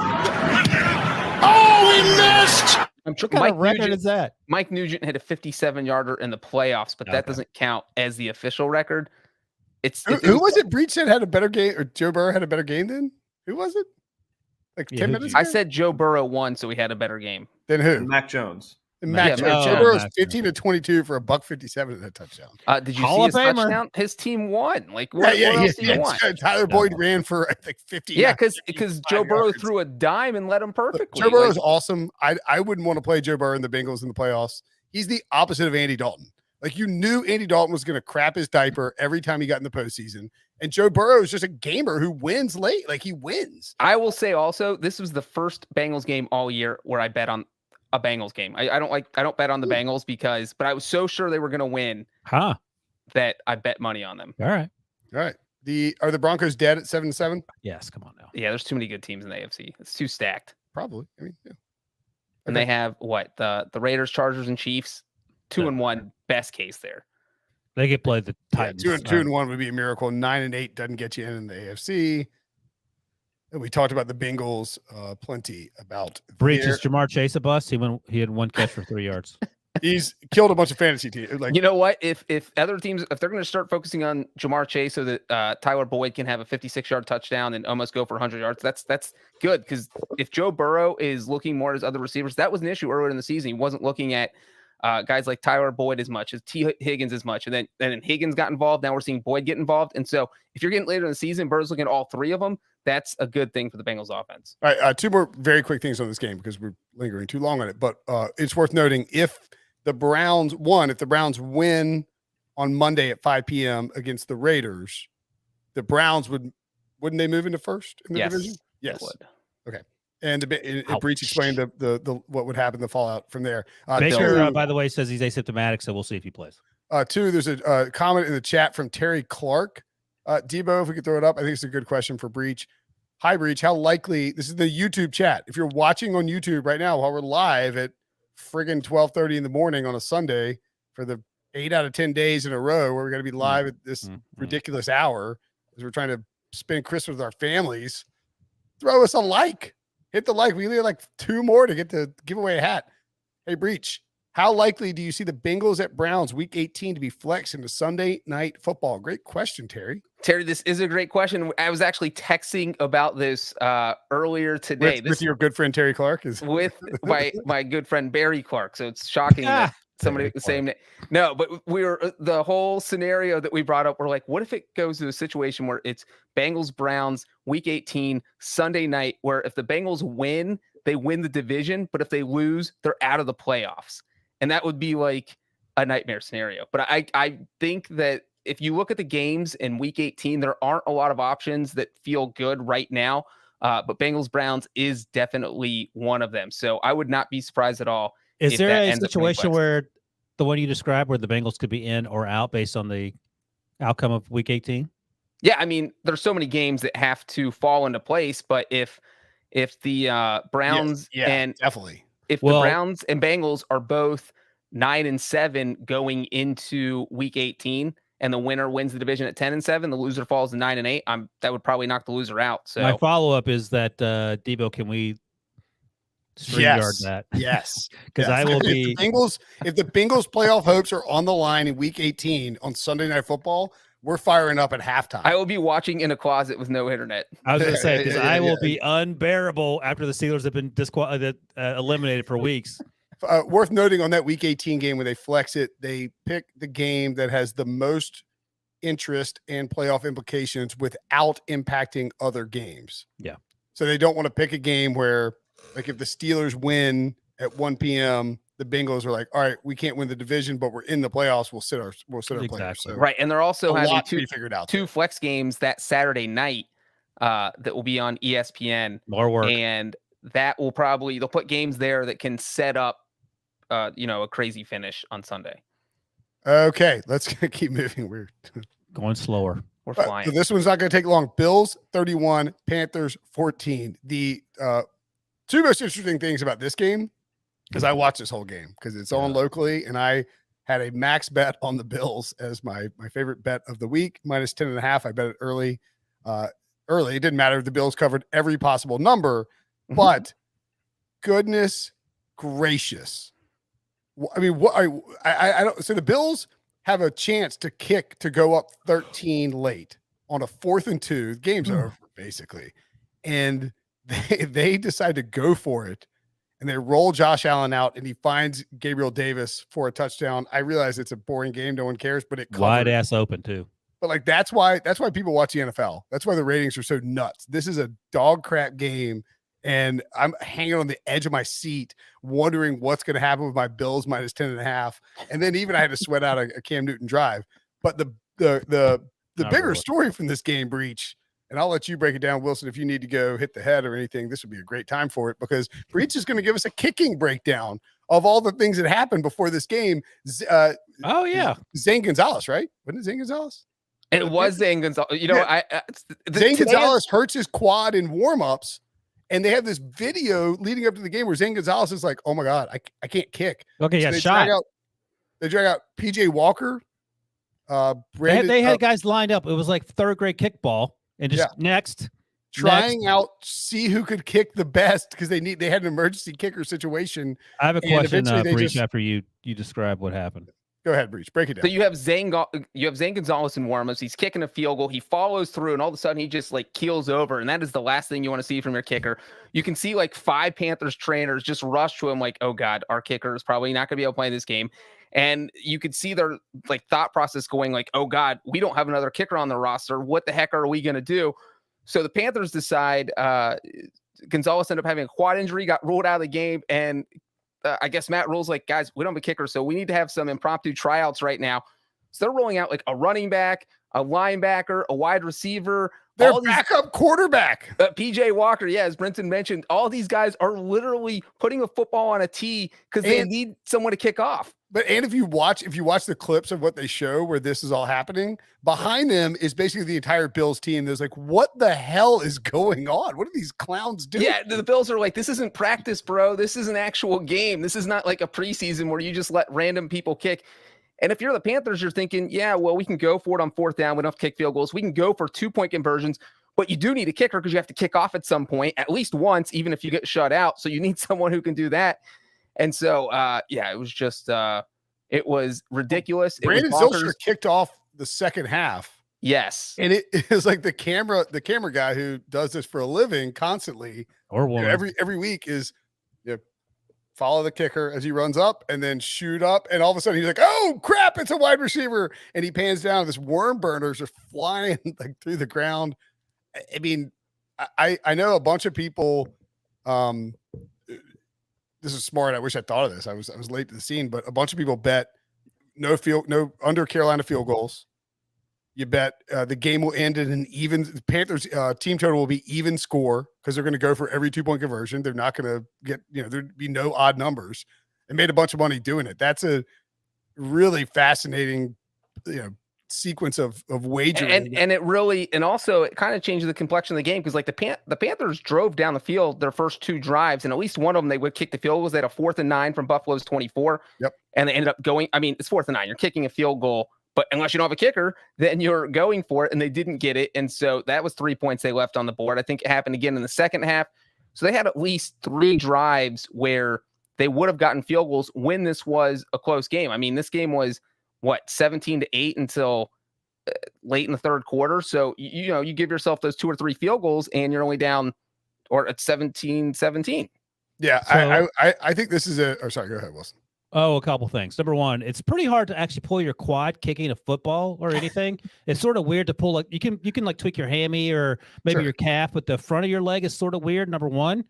Number two, this reflects extremely poorly on Matt Rule. Now, I don't know if the 31 other teams don't have plans for game day kicking situations, but I'll bring it back to what I always bring it back to. What would Bill Belichick have? What would Bill Belichick do? Right. And he has a Wes Welker on the roster. And no kicker? Come on. Doug Flutie can drop kick it. I mean, you can go down the list of things, and I would say if you know that you only have one kicker that's going to be ready, I would take 5 minutes out of practice once or twice a week and have some randos just kick so you have an idea, so you're not scrambling a conga line 5 minutes before kickoff to sort this out. Well, most teams do have someone kick. Like Odell Beckham can kick. It's surprising.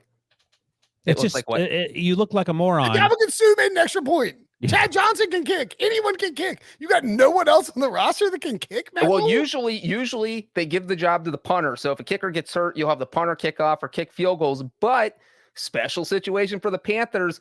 Their punter, Lachlan Edwards, is from Australia, where they don't do place kicking there. All you do is punt because you're playing rugby. So they do drop kicks, I think, don't they? He's never place kicked a football. I'm sure he's tried to place it. But anyway, But you can drop kick it. That's my point. You can drop kick it. I think they do drop kicks in Australia. You can drop kick it. I think Michael Dixon drop kick the kick. Whatever. I guess the Panthers didn't want to do that, and Lachlan Edwards did not kick off, even though he was the punter. I agree completely. One, Matt Rule, it reflects poorly on him.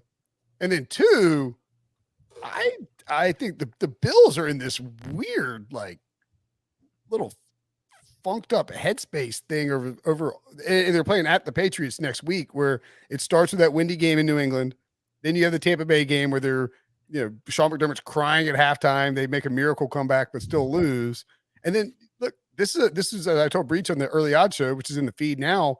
This is a big game for Sean McDermott because he coached at Carolina for a long time. And I think even with no Ron Rivera there, he and Brady Bean wanted to win this game. And now you're going back to New England. So it's like, I mean, I'm concerned about the Bills' headspace. And by the way, I was wrong about the drop kicks. I'm getting crushed in the comments. Aussie Rules football, no drop kicks.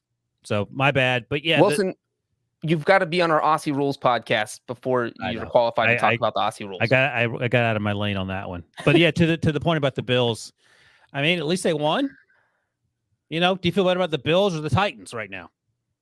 Bills for sure. And I actually think Bills' futures are not crazy because they could get hot in the playoffs, but they haven't been, things are a little dicey the last few weeks for the Bills from a headspace mentality.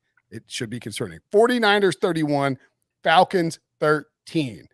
Told you all the 49ers are going to roll. The Falcons don't beat good teams, and the 49ers right now are a good team. I took the Falcons. I took the Falcons +9. So that was a mistake.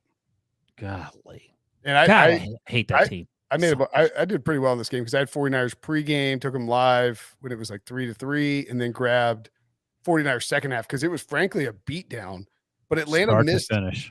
Atlanta went for a bunch of fourth downs inside the 5 or 10. Yeah. Wilson, I wouldn't feel completely dumb for taking the Falcons to cover, because if they had any red zone plays any good red zone plays in their playbook, this game would have been a lot closer. As Brinson just said.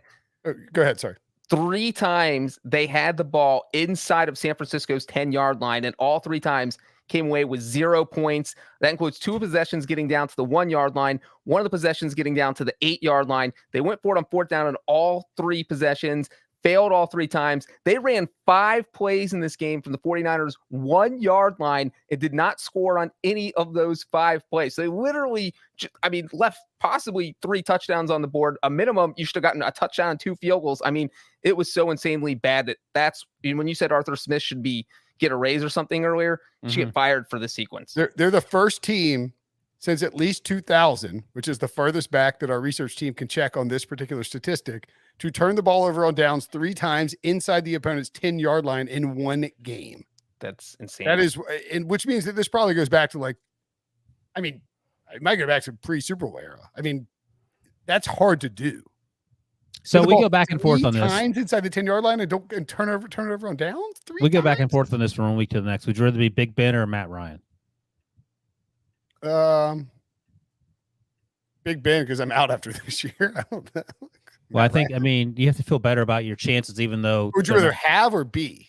Just be, like this year, playing on the teams you're playing on. I think it's Big Ben as we sit here, but again, it changes every week because Matt Ryan takes a whooping. Oh my God, he gets bludgeoned every week. And that team is not very good, and they somehow won 6 games, which is to me is a minor. I'm telling you, if they play anyone good, fade them. If they play anyone bad, bet on. That's just how you bet the Falcons. That's good advice. Nick Bosa looked awesome. Jeff Wilson over 100 yards. Jimmy G playing pretty well these days. Deebo Samuel is doing his thing. The second best running back in the league after Cordero Patterson. That's right. 7 rushing touchdowns, which is tied for the NFL record for most by a receiver. Jimmy G, 18 of 23, 235 and a touch. George Kittle is having a monster run to close the season. This 49ers team does have don't want to play him in the playoffs feel. And by the way, I need to apologize to them because I was crushing them a month ago, maybe a little more than that. You know who wasn't crushing them? Wilbur S. Brinson. Thank you. Apologize to me. For I will. Shanahan. And I will deliver the information to Kyle Shanahan. All right. Well, we'll have plenty of time. They play Thursday. We can talk about the 49ers in the future. They play Titans, right? Titans in Nashville on Thursday. Nashville. Reese, you should be at that game. Cowboys 20. Again, these games are going to go fast because there ain't a whole lot to talk about. Okay, hold on. Jalen LeGrant wants us to say, should Nick Bosa get Defensive Player of the Year consideration? You were just talking about it. What are the odds? He's probably 10-1. Oh, less. I thought you saw them. I thought that's why you were talking. No, about I don't. No. Somebody in the chat wanted to know. By the way, Myles Garrett, T.J. Watt, Darius Trevon Leonard. Diggs, Micah Parsons, and who'd you just say? Darius Leonard. Darius Leonard, I guess, but I mean, nobody's talking. He deserved. Okay, that's fine, but he's probably 4th or 5th, best case. And then you mentioned both. I don't think Nick Bosa's beating T.J. Watt, but I mean, he's having a great year. Okay, yeah, for sure. I think Nick Bosa wins Comeback Player of the Year, and they give Defensive Player of the Year to somebody else. I wouldn't. Again, Trey Hendrickson. I wouldn't sprinkle anything on Hendrickson or Bosa. I don't think. I would need to have Bosa 20-1. Micah Parsons. 20-1. I mean, you're just throwing away your $2. Remember, you got to remember, you're dealing with insane old sports writer humans.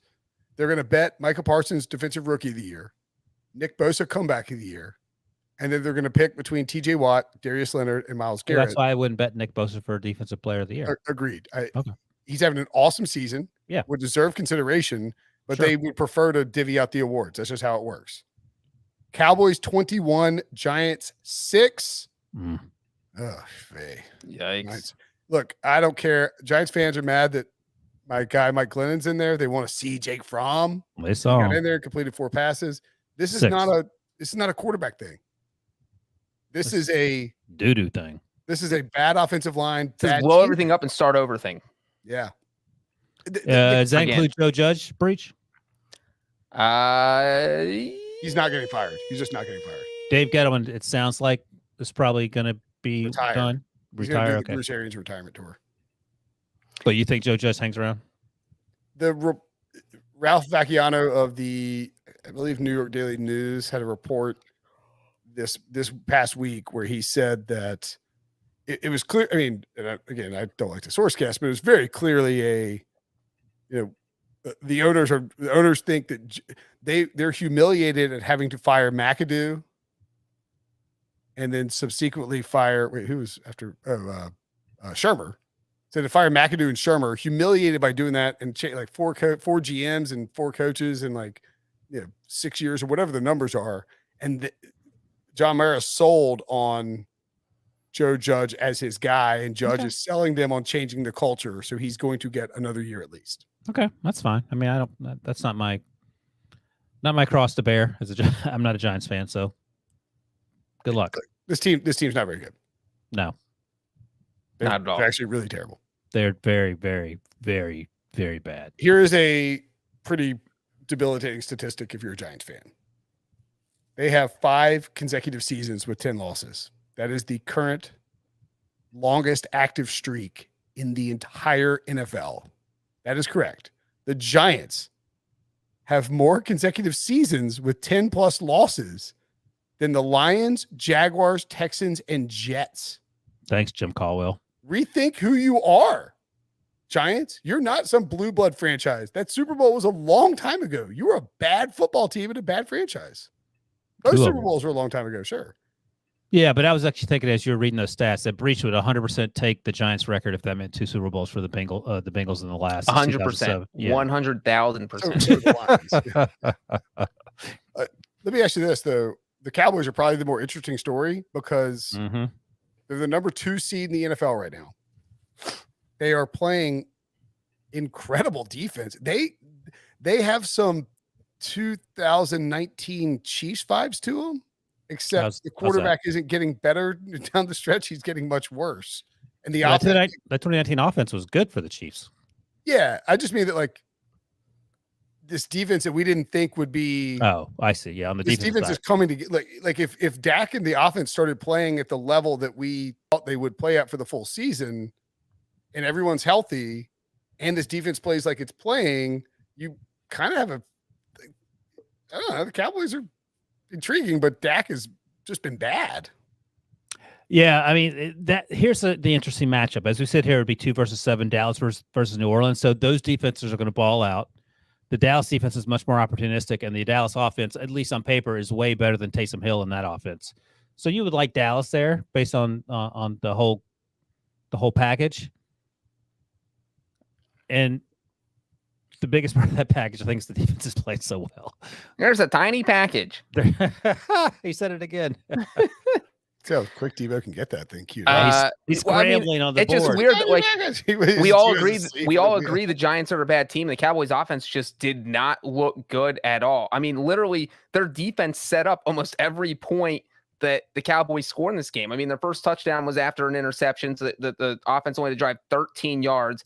They got a field goal right before halftime because the Giants lost a fumble.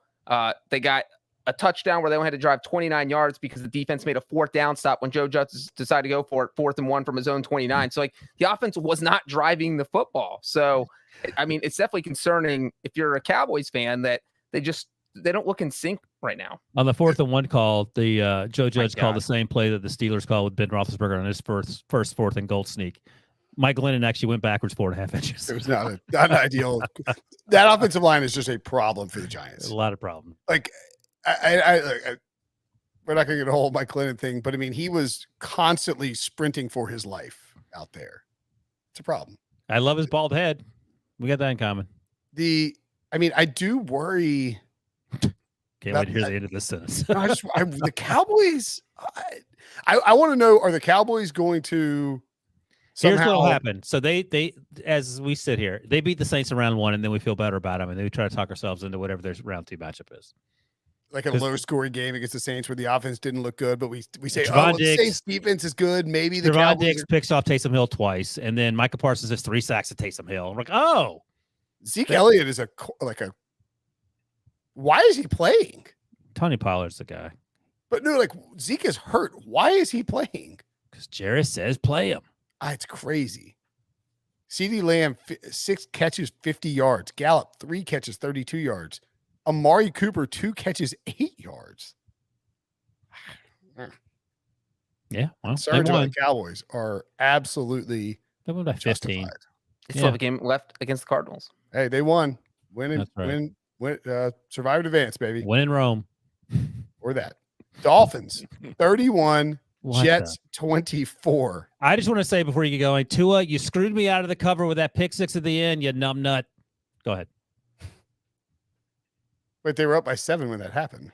No, they were up by more than that. I think when they picked 6. It was 7. Because my buddy Newman. Oh, that's fine. The spread was 4.5. I think what was 10. It doesn't matter. I think Wilson's saying that they probably would have covered if they didn't give up a defensive touchdown. Thank you. Yes, throwing a pick 6 to the Jets is suboptimal. So go ahead. Miami has now won 6 or 7 straight games. 6 straight games. Is the NFL's 2nd longest active win streak. Ooh. They started the streak at 1-7. No team in NFL history has made the playoffs following a 1-7 record. Nor will one. That was okay with that. Breech, what about you? That was going to be my question. Do I think a team makes it to the playoffs after starting 1-7? This team in particular. Do the Dolphins make the playoffs? No, they do not. Yeah. I will say that before today, I literally did not know who Duke Johnson played for. If you're watching on YouTube, I didn't either. I was like, DJ. I was like, why is Deontay Johnson running the ball for the Dolphins? If you're in the YouTube chat right now, one, smash the like button. I think we're already over it to give away a hat. But two, everyone write there's a path. Just write there's a path, and let's put those all up on the screen. There's a path. There's a path for the Dolphins to go to 9 wins, and it's not that difficult. I can't believe I deleted that sound. Yeah. Bring that thing back. Terrible host. Re-listen that podcast so we can get that one back. Dolphins at the Saints, Dolphins at the Titans, Patriots at the Dolphins. I tend to agree with you. They won't make it there. That is the sixth most difficult remaining schedule. Duke Johnson out of nowhere to just wreck the. If you played Jared Goff and Duke Johnson in DFS this week, you won $1 million. Yeah, true that. What a week! By the way, I was banging on Tua. By the way, I was banging on him for his pick six, but he's played well in recent weeks and whatever. But the play of the game for me for Tua was he ran the ball, converted the first down, and absolutely trucked Michael Carter the second. Do you see that, Breech? Or are you just yeah. Like that? Oh, yeah. I did see that. There's a path. Oh, right, yeah. So shout at him for running the ball well, but otherwise he could have had a better performance. He did outplay Zach Wilson, so he's got that going for him. I mean, look, give the Dolphins credit for somehow making this happen over the course of. Yeah, I mean, hey, 2 months ago we were talking about Brian Flores getting fired. We're not talking about that now. And the Eagles get a top 5 pick. Eagles get a top 5 pick, or do one of those picks go to Debo's team? I can't keep up with their picks, but either way, yes, they're playing the Dolphins' original pick goes to the Eagles. Okay, so either way, they're playing much better. I don't know if Tua's answered the questions for a team that was in the hunt for Deshaun Watson. We'll see how that works out over the offseason, but he's played much better, and I think you have to feel a little better about him, even though his name is not, unfortunately, Justin Herbert. I will say, the Dolphins lost to the Jaguars and the Falcons. Jaguars was overseas, too. Sure, but you still lost to the Jaguars. I mean, they're terrible. No, that's right. I was just trying to do the math. Urban Meyer, 1 win in U.S., 1 win in Europe. That's right. Urban Meyer, I believe, actually holds the record for the single highest winning percentage of all time by coaches in London at 1-0. The Dolphins wins are at home against the Texans, at home against the Ravens on that weird Thursday game, at the Jets, Panthers at home, Giants at home, Jets at home. Like, this is a fraudulent football team that is going to get blasted by the Saints. No, they're not fraudulent. Yeah, you could say the Titans are fraudulent. This is a fraudulent team. They manhandled the Ravens. That wasn't even close. Yeah, they're not fraudulent. I mean, they're a team also that no one had expectations. Manhandled the Ravens? They're also a team that no one had expectations for. I mean, we're not talking about. They won 10 games last year with Ryan Fitzpatrick. They would have won more if they didn't keep benching them. Are we just not counting their Patriots win? They beat the Patriots? There were people out there who picked this team to win the division. Who? Show me those people. Name 5 of them. Yeah, exactly. 5 of them? Name 2 of them. I'll check our preseason picks and see if there was anyone. No one. Not a soul. I just think Peter King wrote about this. God. He doesn't work for us. I mean, like, see, I'm just saying people were. Get out of here. No, this team. I mean, look, you have to call the Bills fraudulent. They lost 9-6 to the Jaguars then. They're not fraudulent. Did you hear the list of teams that they beat that I just read out? Yeah, they're a mediocre team who beat the teams they're supposed to beat. Again, Ravens is don't read it again. Please don't. Texans, Jets, Panthers, Giants, Jets. Okay, they beat them. That is the absolute bottom barrel ass of the AFC. I'll put it to you this way: you wouldn't say that Brian Flores is face. No, because he beat me up or something. Nobody had the Dolphins finishing higher than third. I think they close out. You just dunked on yourself. Did you hear what Breech just said? Did you see what Debo just put up? Their win total was 9 before the season. Why didn't no one pick them then? Higher than third among the CBS Sports experts. Because the Bills and the Patriots are in the division. So not sure if you've heard of Josh Allen and Bill Belichick. You almost said Mac Jones. I did almost say Mac. All right, what's next? Let's get out of here. This way too long. We spent on this game. I mean, this is the longest podcast ever. It's just not. It's not even close to the longest podcast. Feels like it. Texans 30, Jaguars 16. Again, Davis Mills is kind of flashing. I was duped by the post-urban Jaguars resurgence. That blew up my face. Same. Dang it. Yeah, Davis Mills. Here's the thing about Davis Mills. Didn't play a lot at Stanford just because he was young. Came out early, and we don't know who he is. So they're giving him a chance, and that's great. And he's not doing terribly. So maybe with that top 5 pick, they'll go in another direction, and maybe that's a smart move because there's not a quarterback worth taking in the top 5. GLC reported on Sunday that David Culley could be one and done. Like he could be literally a bridge sort of coach. I don't know if he knew that going in. I don't know if he wants to get out of there because there's some dysfunction in the front office with Jack Easterby.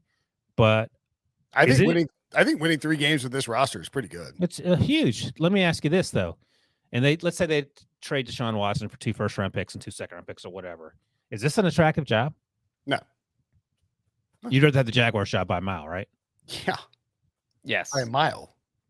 If Urban Meyer wasn't a complete dip bleep and hadn't kicked a kicker, and that's what he called Josh Lambo, a dip bleep. Yeah, exactly. Yeah. And I'll kick you. I'm the head ball coach. I'll kick you whenever I want.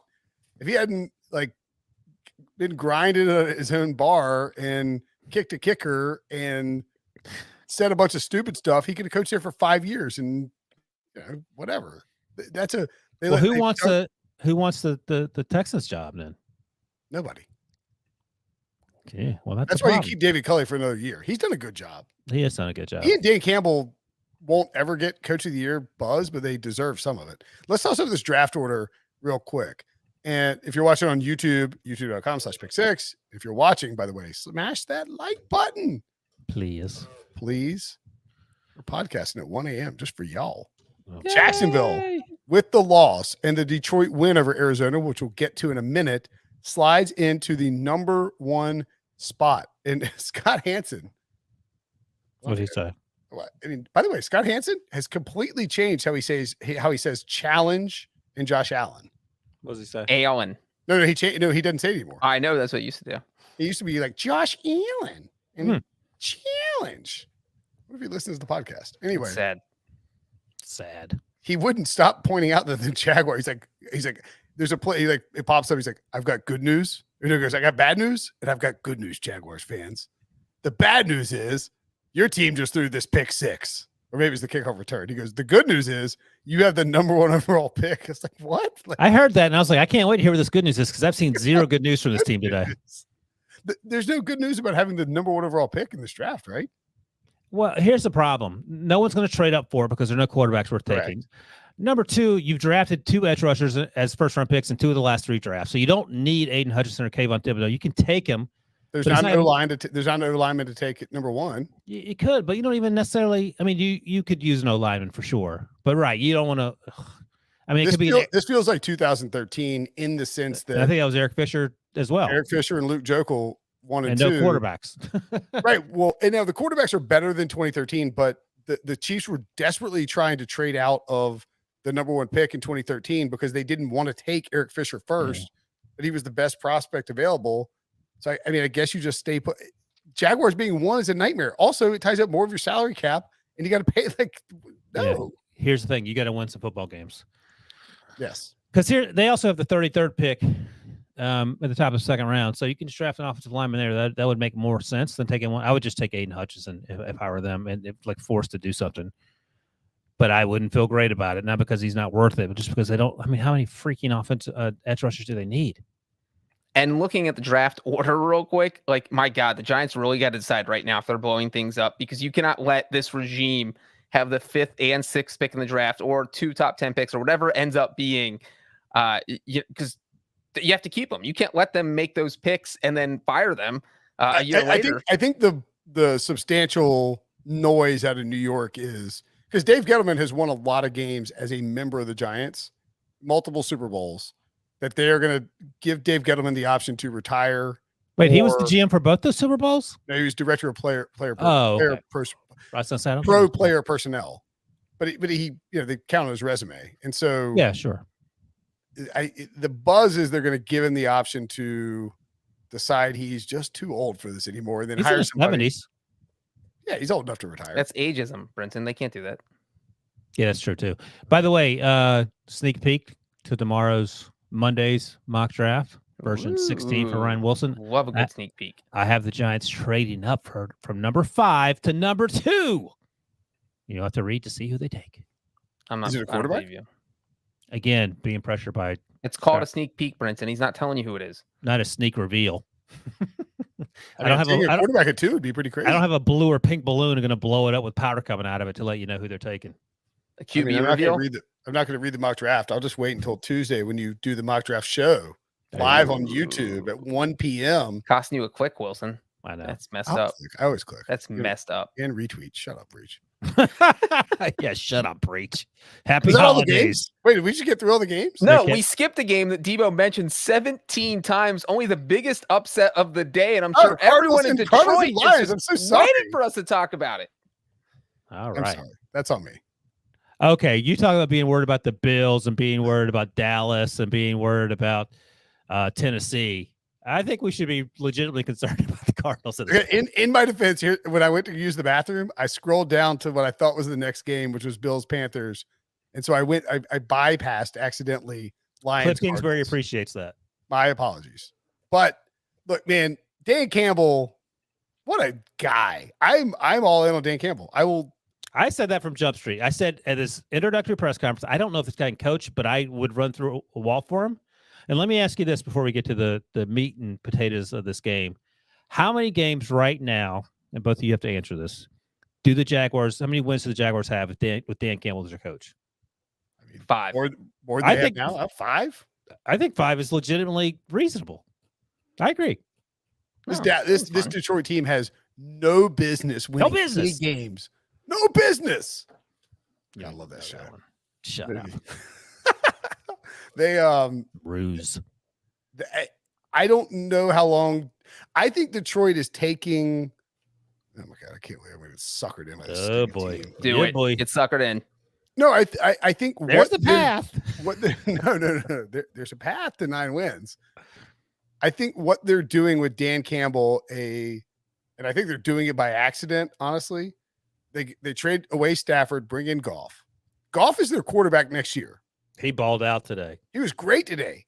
But you Look- look at the he looked salary great. cap stuff, you look at his contract, you look at this quarterback draft, it makes actually a lot of sense to have Goff in 2021 and 2022.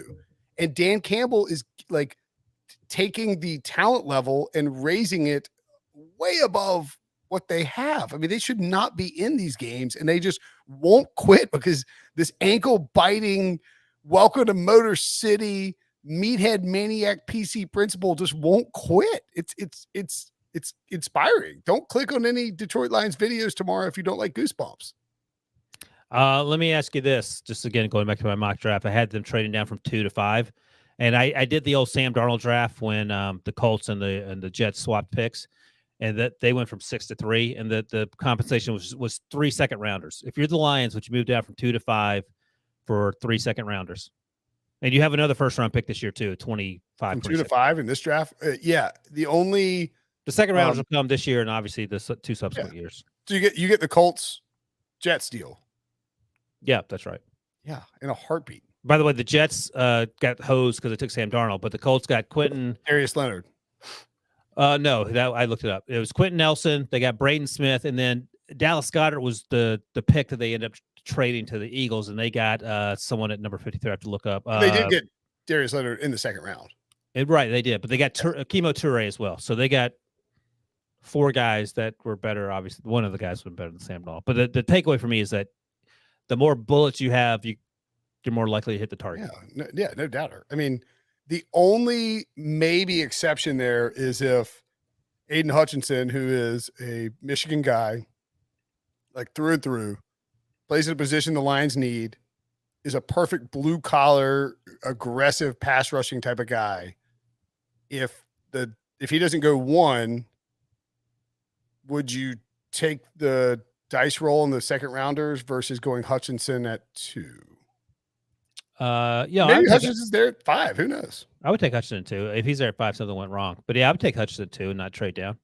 I don't know how much cap space they have, but I would imagine it's a lot. I don't think they have a lot of salary cap concerns. I don't think money or I don't think there are constraints on the Lions about what they can do from a roster management perspective.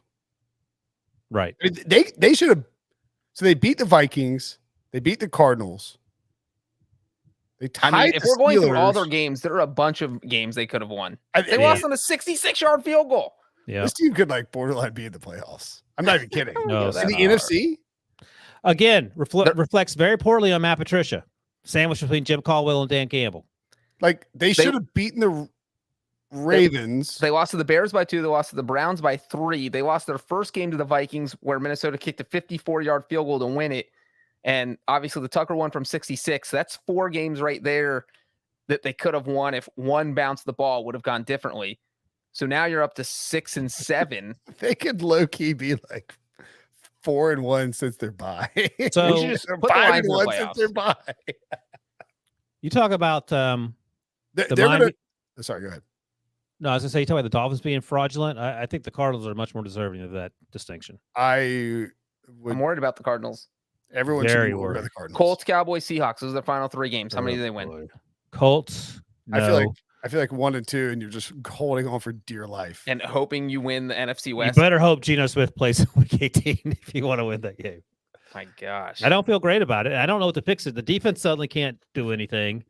Your boy AJ Green just plays every other snap. That pick 6 was all on him, or the interception. I don't remember if it was a pick 6 or not. But Kyler was like, he doesn't really say a whole bunch. It's like, dude, come back to the ball. Yeah, Kyler's screaming at him in the game. That's right. AJ Green out there running Sunday routes, like he's just strolling around after church on Sunday. Well, they better get along because DeAndre Hopkins isn't coming back. He ain't walking through that door. He's literally out for the season. First 7 games of the year, Kyler 7-0, 32 points per game, 73.5 completion percentage, 286 passing yards, 17 touchdowns, 5 interceptions. Last 4 games, 1-3, 22 points per game, 63.8% completions, 259 and 3 touchdowns, 5 picks. I'm less worried about him than everyone else. Sure. But he can't carry the team is the other takeaway. Like he ain't Aaron Rodgers in and up. So I mean, look, we saw Tom Brady, guys go down and life becomes hard. That's a problem. And I think Kyler is now maybe trying to do too much. Yeah, I think there's a sense of panic creeping in, and this has happened to this team the last 2 years. So as we sit here, Kingsbury real quick. Oh yeah, they have before their bye, they have a 603 winning percentage under Cliff Kingsbury. And all games after their bye, they have a 353 winning percentage. It seems like it's been a mirror performance the last 2 years. Kyler Murray before the break and after the break. Last year he was injured, but this year everything we kept saying in the first 8 weeks is okay. If Kyler stays healthy, they'll be okay. And he struggled with the health. Colt McCoy came in. They went 2-1, and then Kyler, I'm assuming, is healthy, but they're not playing well. And right now, I think they would play 4 plays 5, so they play the Rams. I mean, that game's in Arizona, and the wins over Wilson spread is -3.5 LA. So the Cardinals have the sweep. No, Cardinals swept the 49ers. Right? They don't have a. I know Breech doesn't care about when these games are played, but I have very little faith in the Cardinals in January. They're 1-1. They're 1-1 against the Cardinals, or against the Rams, excuse me. And I was hoping it was gonna be 2-0 because it felt like a Brady against the Saints situation. Like, they beat him twice, and then the Rams come back and just blast. -3.5 sounds high, but I think they win by 8+ points. The Rams. I would take the Rams for sure. I don't know. It'd be 3.5. That's. I don't think. I think it'd be probably closer to 2.5. But I think the closer the wins over Wilson line. To your point, I think it's like a pick. Opens it a pick, but all of a sudden it's Rams -2, and people are like, "Whoa, that line is moving," and that's kind of scary. Would you at a pick 'em? Who are you taking, Breech? Between the Rams and the Cardinals in the first round of the playoffs in Arizona? Probably the Rams. You're hesitating. That's interesting. Probably the Rams. The Cardinals are 4-1 in the division this year, but they're just 2-3 against in their other NFC games. Yeah, but the other thing is, I mean, I don't care what their division record is. The Steelers were 11-0 last year, and they fell down the flight of stairs on their way to losing to the Browns in back-to-back weeks, including that playoff. And Arizona feels like this year's Pittsburgh team. Not as bad. It's not as spectacular. This is like a smaller flight of stairs, but they're falling off the front porch. Right, but it's still going to hurt, and it still feels like they're not going to make it far. It's still going to hurt. They still got to call the ambulance. All right. That's all the games. So we have 2 things left to do. One, who won a hat? Exactly. Who won the hat? What? People, by the way, people in the chat, YouTube chat, you can still hit the like button. Do you think we're like picking and choosing who we give out? Have you listened to this podcast? Do you know how honorable Devo is? Devo would rather put on a Dallas Cowboys t-shirt and walk through downtown Philly yelling "Eagles sucks" in sort of like a Die Hard with a Vengeance kind of way. Sandwich board on. Yes. I decided not to go that route then he would cheat. He would much rather do that than cheat someone in the chat out of a hat. So our winner. I don't know if that's true. I will say, like, if you have a Cowboys, prop up your balls, but okay. I'm very honorable. I use a random giveaway generator website, but if you have a Cowboys logo in your profile picture, I'm not picking you. By the way, this week's winner, A.K. Brinson. Weird. Oh, what do you know? Will Brinson won again? Robert Benson won again. The winner of the hat. You want to give it out, Wilson and Breech? Breech, can you read it, or do you want me to read it? I don't know where the name is. Oh, Breech God forbid you have Breech to can't read. Where are we looking? I don't even know where we're looking. Is there something? While Breech figures out how to tie a shoe, Zach Hinkle is the lucky winner. Zach Hinkle. Take that, Breech.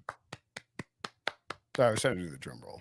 Good job, Zach. I hope you love your hat, hat. Zach. It's a used hat, and Ryan, you get a patch of Ryan's hair with it too. So, oh gosh, this is a good one. It's gonna be old hair from 1987. Yeah, Devo does. It's all organic, man. Zach Hinkle, congratulations, my man. Look, if y'all hang around these chats long enough, you'll get one of these hats. Yeah, our boy Lewis Dawes makes them. He'll make some more. We'll have a. I mean, I can't think of anything my employers would love more than to offer a Brinson sucks hat in the CBS store. I mean, I know plenty of people we work with who would buy those and probably encourage them to sell them. Let's get to winners and losers. Oh boy, Breech, you want to go first? The Cincinnati Bengals. And you know what? I was trying to give you a chance to take your damn Bengals, son. I would love to take the Bengals, but I'm not going to do it, even though it was a huge win, because, by the time people listen to this podcast, they could be out of first place because the Browns win on Monday. So I am going to do Jared Goff. Oh, man. I was going to take that. I took your guy. Jared Goff never loses to the Cardinals. He was 3-0 against Cliff Kingsbury going into Sunday. Now he's 4-0 against Cliff Kingsbury. Now he's 8-1 in his career. He outdueled Kyler Murray, put Jared Goff in the playoffs. Dan Campbell is a heck of a coach. The Lions are just the ultimate winner. The whole city of Detroit. I want to move there. That is how excited I was watching that game. So Jared Goff, Dan Campbell, the Lions, everyone. This little bit, I'm never giving you a chance to go with the Bengals again. No, you screw up the whole order. Wilson was clearly going to go Dan Campbell. You went Jared Goff. It messes up the whole thing, and now Wilson can't go the Bengals because he hates the Bengals. I'm not going the Bengals. No, it's No, to pick the Bengals. I'm going with the New Orleans Saints because they're now the 7th seed in the NFC after that smackdown shutout of Tom Brady, last shutout 2006, 15 years ago, when Wilson was in his early 30s. A huge win. Now, I don't know how far that's going to take them in terms of once they make the playoffs, which it feels like they're going to do with Taysom Hill. But if the defense keeps playing well, I mean, the 2000 Ravens won the Super Bowl with solely a really good defense. So it could happen. And the 2015 Broncos with a corpse of Peyton Manning. Yeah, absolutely. So, stranger things happen. That's a huge win. No Sean Payton because of COVID. Everyone else in the brother was hurt. Taysom Hill played relatively well with 9 fingers, and the defense balled out. So congratulations to New Orleans. I will take. Let me double check this. Make sure I'm right. Yep, I'm right. That's right. The San Francisco 49ers. Maybe by winner last week. I don't care. This team is hot. They are. We talked about the Colts on Saturday. The Colts and the 49ers sort of mirror each other, I think, in a lot of ways on the conference side of things, where they're probably going to be a wild card, almost certainly going to be a wild card, both of them. They run the ball really well.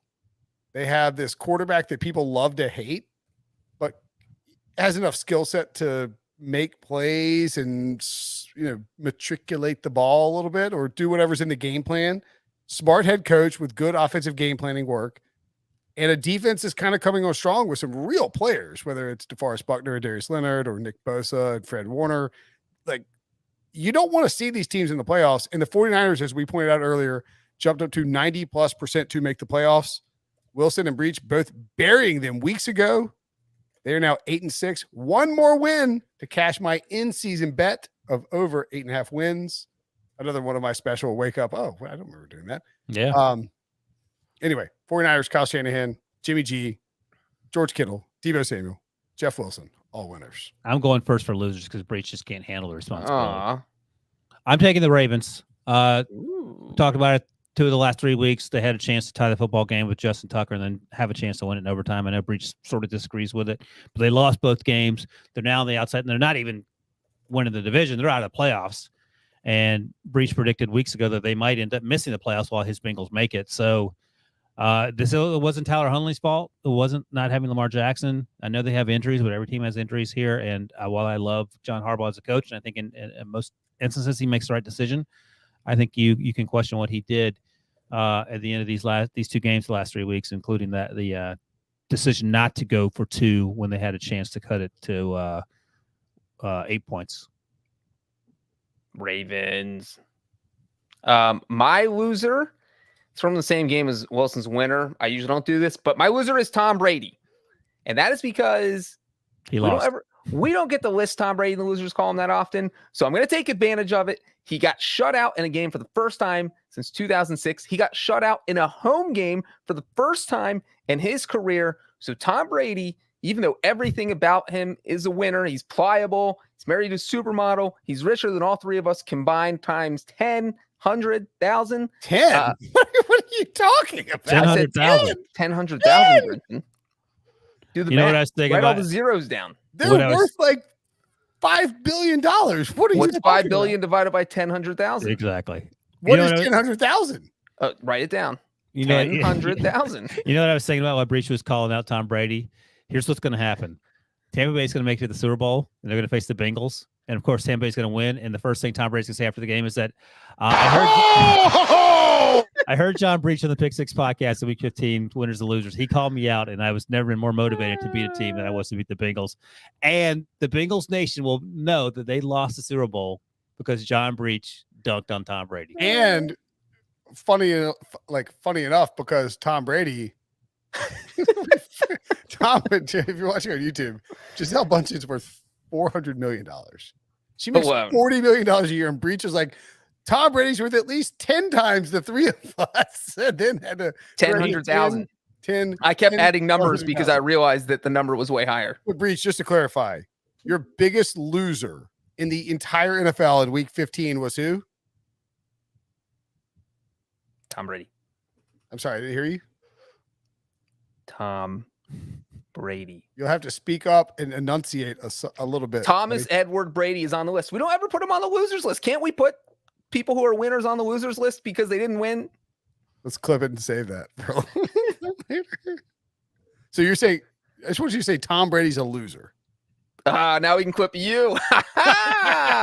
Joke's on you, Brinson. I was actually going to go with Tom Brady and the Patriots. Instead, I can't even go with the Bengals. You can go with Breech because he's about to cost the Bengals a chance to win the Super Bowl. Seriously. Jaguars feels too mean. I will say the Titans are a loser because Matt Rule. And I was going to go Matt Rule too. Yeah, Matt Rule's better. Matt Rule is it? Yeah. The Titans are okay, but they're not in great shape. Matt Rule's a loser because the Panthers have now, this is kind of crazy, have lost, I believe, 9+ games for the 4th straight season. I mean, he's only responsible for 2 of those, but yes. Yeah, but you can't even say that they started 3-0 this year. You can't even say the Panthers low-key suck. They high-key suck. Like, they're terrible. He didn't have a kicker backup option ready when Zane Gonzalez went down. He's been doing this P.J. Walker, Cam Newton flip-flop. They got embarrassed by the Bills. And I don't think you can fix this all in the next 365 days, which means that David Tepper's going to be very angry come the end of 2022. Sam Darnold has to come back, but I do wonder where they're going to be in the Deshaun Watson race once the offseason hits. But it will probably only make things worse if they shove in on Deshaun Watson. How? How can I make it worse? Because you give away a defensive player and a bunch of picks. It's all right. Yeah. Okay. You're paid to save Romo all that money. All right, we got to get out of here before it hits 2 hours. God dang it! I think we missed our deadline. No, we got 45 seconds. We can 45 keep talking seconds. and see. Thanks for watching. Thanks for listening. Shout out to Zach for winning the hat. For Wilson and Breech, I'm Brinson. We will see you guys later.